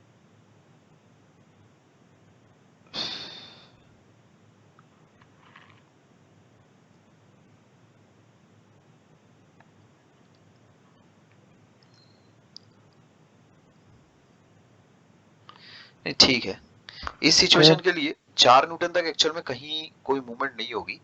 इसमें एक्चुअल में फिर अपने को ये वाला जो डिस्कशन हम लोग कर रहे हैं इसके बाद वाला, ये एक्चुअल में ये तब के लिए है। इसको थोड़ा सा देखो रेक्टिफाई थोड़ा इस तरह से करते हैं अपन कि एटलीस्ट एक ब्लॉक भी अगर मूव हो रहा है, समझे क्या, ये फिर कैसा हो रहा है ना कन्वर्ट, एक्चुअल में ये हो रहा है कि हर सवाल में फिर अलग तरह से दिमाग लगाना पड़ेगा। अब मैं नहीं चाह रहा कि ऐसा करना पड़े, समझे, मैं नहीं चाह रहा कि ऐसा करना पड़े।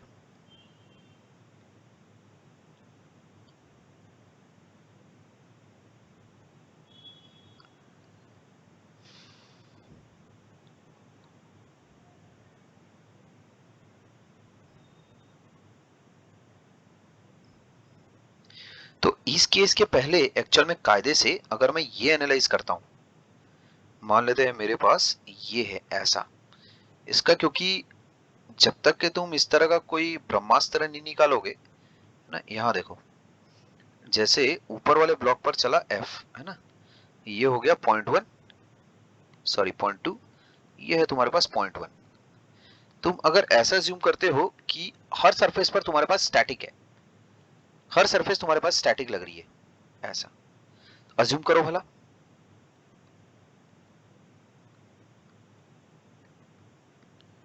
F1, ठीक है क्या, ये हो गया 4 kg, ये हो जाता है अपने पास F1, और अगर ये F1 है तो ये चीज हो जाती है F2, ऐसा, ठीक है।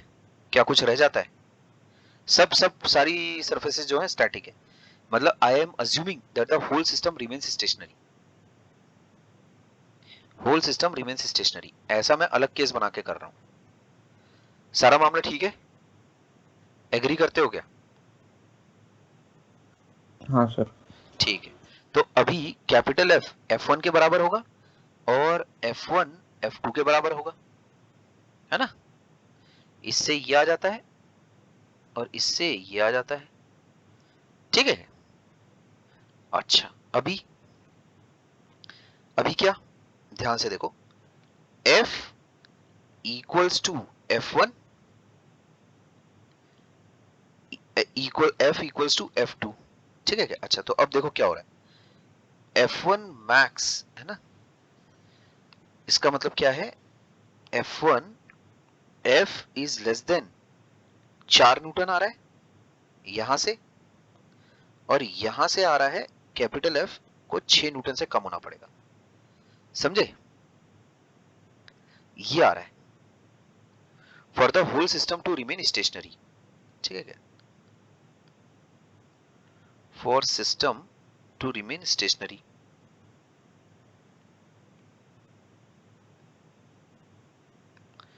ठीक, अगर सिस्टम को स्टेशनरी रहना है तो ऊपर वाला कहता है कि भाई आपको 4 से कम रहना पड़ेगा, और एक दूसरी इक्वेशन कहती है कि नहीं नहीं आपको 6 से कम रहना पड़ेगा। तो जाहिर सी बात है मैं 4 से कम वाली चीज पर जाऊंगा ना, है कि नहीं? क्यों ऐसा? 4 या 4 से कम वाली चीज पर जाऊंगा मैं, क्यों ऐसा? अगर मैंने 5 अगर न्यूटन उठाया तो गड़बड़ क्या हो जाएगी, ये बुरा मान जाएगा, समझे? ये ऊपर वाली चीज बुरा मान जाएगी, और ऐसा होना नहीं चाहिए क्योंकि सिस्टम को स्टेशनरी रहना है। क्या मेरी बात समझ पा रहे हो? सर 5 न्यूटन उठाया तो ऊपर वाला मूव करेगा, नीचे वाला नहीं अरे करेगा। मैं वही तो बोल रहा हूं, हाँ अपने को पूरा कंप्लीट स्टेशनरी होना, नथिंग मूव्स, ठीक है, नथिंग मूव्स। क्या मेरी बात समझ में आ रही है? तो भाई दोनों दोनों बुरा नहीं मानने चाहिए ना, ना तो इक्वेशन 1 बुरा माननी चाहिए और ना तो इक्वेशन 2 बुरा माननी चाहिए, दोनों बुरा नहीं माननी चाहिए, F1 भी बुरा ना माने और F2 भी बुरा ना माने। क्लियर है? तो ऐसा कहां पर होगा, है ना, नाइदर, है ना, नाइदर 1 नॉर 2, है ना, शुड गेट वायलेटेड। तो इट इंप्लाइज दैट F बोलो has to be less than और इक्वल टू 4 न्यूटन। ये अच्छा लगा कि नहीं लगा बताओ, ये कैसा लग रहा है? अब मेरे पास वो मिनिमम फोर्स वाली कंडीशन है और वो मेरे को अलग से ही लगानी पड़ेगी। जैसे मैं पहले ये तुम्हें जिस तरीके से हम लोग ये वर्कआउट कर रहे थे, है ना, कि भाई उसमें तुम्हारे पास सब ब्लॉक्स को एक जैसा एक एक्सेलरेशन के साथ मान लेते हैं कि एक एक्सेलरेशन के साथ चल रहे हैं, ठीक, उस तरह से तो नहीं हो रहा है काम। क्या मैं बोल रहा हूँ समझे क्या? उसमें तो चीजें तुम देख ही रहो किस तरह से बिगड़ जा रही थी, ठीक है क्या? और इसका मतलब जो मैंने तुम्हें सबसे पहली जो बात बताई थी कि सारे सरफेसेस पर स्टैटिक फ्रिक्शन मान के चलो such that there is no acceleration, ऐसा, तो वही पहला केस तुमको अज्यूम करके चलना पड़ेगा। उसमें तुम पहले चेक करो मिनिमम फोर्स कितनी चाहिए such that at least one of the block moves. उसके बाद जब सर्कस शुरू हो गया है तब उसके बाद ये करो कि भाई सारे ब्लॉक्स जो हैं एक एक्सेलरेशन के साथ मूव कर रहे हैं विद द जो भी तुम्हारा सरफेस है, मतलब उसके बाद फिर अजम्पशन अपना करके उसके बाद फिर आगे चलो, समझे क्या? ठीक है क्या? जैसे अभी देखो यहाँ पर मान लेते हैं अपने पास, अभी ये तो क्लियर है, ये वाली सिचुएशन तो क्लियर है ना, स्टेशनरी चेक करने वाली चीज क्लियर है कि नहीं है? हाँ सर। हाँ, अभी इसके बाद सर क्या, हाँ बोलो। मैंने जो पहले बोला था वो कंडीशन हो सकता है क्या कि अगर नीचे वाले ब्लॉक को मूव करना है तो जो मिनिमम फोर्स लगेगा वो 6 न्यूटन ही होगा, हाँ ठीक है वो बात, है ना? आ, अच्छा ठीक। नहीं उसको मिनिमम फोर्स मूव करने के लिए 6 न्यूटन लगेगा, ऑब्वियस है वो तो, ठीक है क्या, उसको मिनिमम फोर्स 6 न्यूटन लगेगा, ठीक है। और क्योंकि उसको वो फोर्स देने वाला सिर्फ और सिर्फ 2 kg और 4 kg के बीच की सरफेस है, इसलिए वो कभी मूव कर ही नहीं सकता। मेरा ये भी स्टेटमेंट है, समझ रहे हो? क्या नीचे वाला 6 ब्लॉक न्यूटन के ज्यादा दिया तो 6 न्यूटन से ज्यादा दिया तो करेगा ना। कौन देगा उसे 6 न्यूटन? उस ब्लॉक पर क्या कोई फोर्स लग रही है क्या? नहीं। एक्सटर्नल फोर्स इज नहीं। Being applied on the 2 kg block. तो जो 2 हाँ kg और 4 kg वाले के बीच का जो फ्रिक्शन है वही उसको मूव करवा सकता है। अब उसकी मैक्सिमम वैल्यू ही 4 नहीं न्यूटन करेगा, है। नहीं हाँ, करेगा, तो नहीं क्या करेगा। कभी नीचे वाला ब्लॉक कभी जन्म में मूव करेगा क्या? नहीं करेगा ना। हाँ हाँ समझ गया। मैं असल में इस तरह से एनालिसिस करना नहीं चाहता, लेकिन क्यों? ये तो मैं ऑन द स्पॉट अपना दिमाग लगा के, है ना, I am being street smart and applying my mind, ठीक है क्या, ऑन द स्पॉट, ऐसा वो मैं नहीं करना चाहता। मैं चाहता हूँ इक्वेशंस मुझे बताएं कि क्या करना है आगे, ऐसा, सो दैट मैं रिलैक्स रहूं। ऐसे में तो फिर मेरे को हमेशा चौकन्ना रहना पड़ेगा यार। मैं ऐसा नहीं चाहता कि ऐसा करना पड़े। मैं ऐसा चाहता हूँ कि I want the problem to get boring, समझे क्या? कि मतलब मेरे मेरे तरीका मेरा मेरा मेथोडोलॉजी एकदम क्लियर है। उसमें तरीका वन होता है, मतलब मेरे फिल्टर में आ जा, अब मतलब मेरे तरीके में आ जा, उसमें अपने आप निकल के चीजें आ जाएगी। मेरे को दिमाग वमाग चलाने की जरूरत नहीं है, नहीं पड़नी चाहिए, ऐसा। तो मैं एक्चुअल में बाईपास करने की जो कोशिश कर रहा था पहली वाली कंडीशन को, उसको बाईपास नहीं करना चाहिए हमें। We have to separately check whether each surface, हर सरफेस पर स्टैटिक पॉसिबल है कि नहीं है। हर सरफेस पर स्टैटिक, क्या हर सरफेस स्टेशनरी रह पा रही है कि नहीं रह पा रही है, हर सरफेस स्टैटिक। उसके बाद फिर तुम क्या अज्यूम करो कि पूरा system as a whole move कर रहा है कि नहीं मूव कर रहा है एक एक्सेलरेशन के साथ, ठीक है, एक एक्सेलरेशन के साथ। तुमको ज्यादा से ज्यादा सरफेसेस को स्टैटिक देना है, ठीक है, ज्यादा से ज्यादा सरफेसेस को स्टैटिक देना है, ठीक है क्या, ऐसा। तो अगर तुम मान लेते हैं ये तुम फिर रूल ऐसा रखो कि भाई हर सरफेस को स्टैटिक मारो, ऐसा, हर सरफेस को स्टैटिक। तो जिस मान लेते हैं जैसे अगर इसमें मैंने ऊपर को भी स्टैटिक नीचे को भी सरफेस को स्टैटिक अगर माना है, तो इसका मतलब देयर इज नो मोशन। तो उसके बाद वो सिचुएशन आ जाएगी अपने आप की, क्या हो रहा है, क्या सही क्या गलत। इसका मतलब यहाँ देखो, यहाँ पर मेरे पास पंगा कहां पर आया, पंगा कहां पर है मेरे पास। अगर मैं हर सरफेस को स्टैटिक अगर मान रहा हूं, तो यहां पर पंगा कहां पर है, पंगा कहीं पर नहीं है। उसमें बस ये चीज आ रही है कि भाई आप कैपिटल एफ को 4 न्यूटन से बड़ा रखिए, बस हो गया। तो हर सरफेस स्टैटिक रहेगी। हर सरफेस स्टैटिक मतलब the whole system as a whole, the system as a whole will remain stationary. ठीक है, चलो। अभी अगर मान लेते हैं मेरे पास I value let's say 6 Newton, या मान लेते हैं 5 न्यूटन, ऐसा। तो स्टेशनरी वाली कंडीशन मैं ऑलरेडी चेक कर चुका हूं पहले ही। अब 4 न्यूटन से बड़ा है, इसका मतलब क्या, एटलीस्ट वन ब्लॉक मूव्स, ऐसा, एटलीस्ट वन ब्लॉक मूव्स। क्या इस बात से तुम एग्री करते हो? हाँ सर। हाँ सर। हाँ। तो अब क्या करना है अपने को, अब अपन मान लेते हैं एटलीस्ट वन ब्लॉक मूव। चलो, हर block moves with the same acceleration. Now assume, है ना, now assume that all blocks move with same acceleration, ठीक, ऐसा ज्यूम मार दो। पहली बात तो एक ये कि एटलीस्ट एक ब्लॉक अगर मूव कर रहा है ना। अच्छा, तो ऐसा ज्यूम मार दो कि हर ब्लॉक्स कैसा है, सेम समान एक्सेलरेशन के साथ मूव कर रहे हैं। तो उसकी इक्वेशंस वगैरह हम लोगों ने बनाकर रखी है ऑलरेडी। कहाँ है वो, ये देखो, ये है ना, ये देखो, ये आ जाता है। F1 की value 4a plus 6, capital F की वैल्यू 6a प्लस 6।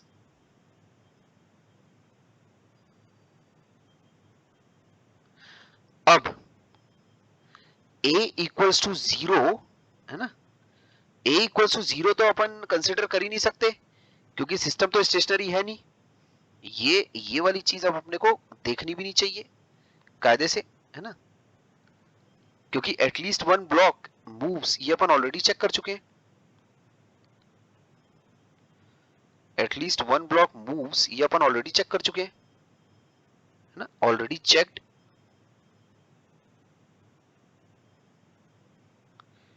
ठीक है क्या, at least one block moves already checked.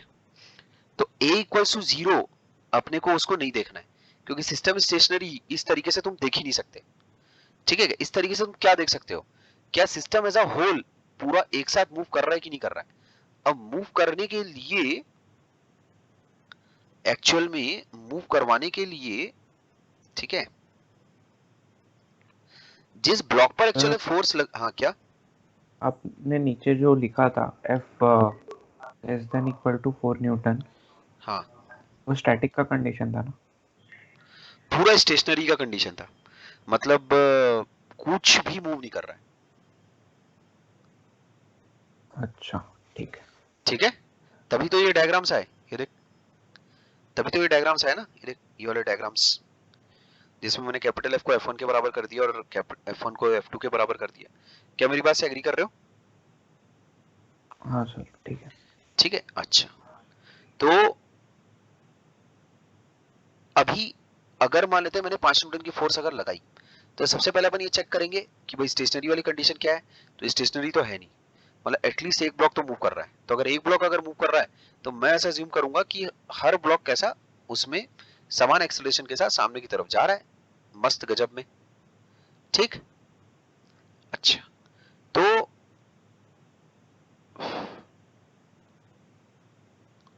जहां मैंने ये अज्यूम किया है ना, तो उसमें ये इक्वेशंस आ जाएगी मेरे पास, ये इक्वेशंस आ जाएंगी। कैपिटल F की वैल्यू है ना, कैपिटल F की वैल्यू आ जाएगी मेरे पास 6a + 6 और F1 की वैल्यू आ जाएगी 4a + 6, ठीक है। ये whole system stationary that has to be checked separately. तो ऐसा मैं लिखकर ये इस पर ऐसा गोला मार देता हूं, ठीक है क्या, चेक सेपरेटली, है ना, उसको अपने को अलग से ही चेक करना है, ठीक है। उसको लिख के मैं गोला मार दे रहा हूँ, ठीक है क्या, ये चीजें लिखकर मैं गोला मार दे रहा हूँ, इसको भी गोला मार दे रहा हूँ, ऐसा, है ना, ये लिखकर गोला मार रहा हूँ, ठीक है क्या, that needs to be checked separately. अभी मेरे पास जो वैल्यूज आ रही हैं ऊपर से सॉल्व करने पर, कैपिटल F की वैल्यू कितनी आ रही है 4a + 6, और नहीं, स्मॉल f की वैल्यू आ रही है 4a + 6, और क्या आ रहा है, क्या वैल्यूज आ रही थी ऊपर, 6a + 6 कैपिटल F की। हाँ,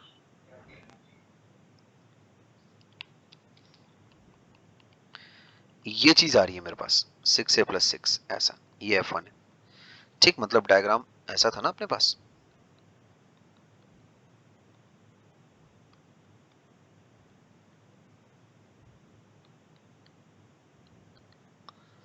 ऐसा था अपने पास डायग्राम, ठीक है। ये था मामला। इस सरफेस पर हम लोगों ने क्या अज्यूम किया, इस सरफेस पर अपन ने क्या अज्यूम किया, F1, ठीक है, ऐसा ये चल रहा है हिसाब। और ऊपर वाले ब्लॉक पर कैपिटल F फोर्स लग रही है, ये है।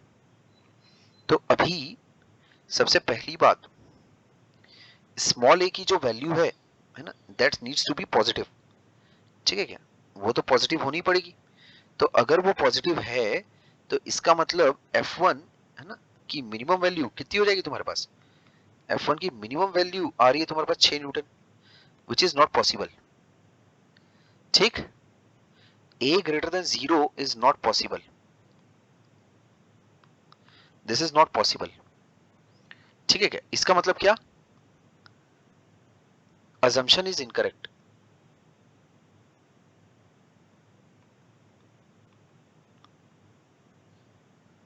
our assumption is incorrect। इसका मतलब क्या है, अपना assumption incorrect हो गया है, a positive is not possible, मतलब मतलब both the दोनों blocks are, ब्लॉक एक साथ मूव नहीं कर सकते। हाँ, दोनों दोनों एक साथ तो मूव कर नहीं रहे हैं। हम लोगों ने क्या दोनों सरफेसेस पर अपन ने स्टैटिक माना है क्या, नहीं, दोनों सरफेसेस स्टैटिक वाली तो ऑलरेडी चेक हो गया है, ठीक है क्या, दोनों सरफेसेस स्टैटिक तो हो नहीं सकती, अपन ऑलरेडी चेक कर चुके ना इस चीज को, क्योंकि कैपिटल F तुम्हारा 5 है, ठीक। तो उसमें अगर तुम ये अज्यूम करते हो, ठीक है क्या, यहां पर देखो, उसमें कैसी गड़बड़ी हो जाएगी, देखो यहाँ से देखो ध्यान से। एक्चुअल में अपने को ना ये शुरू से शुरू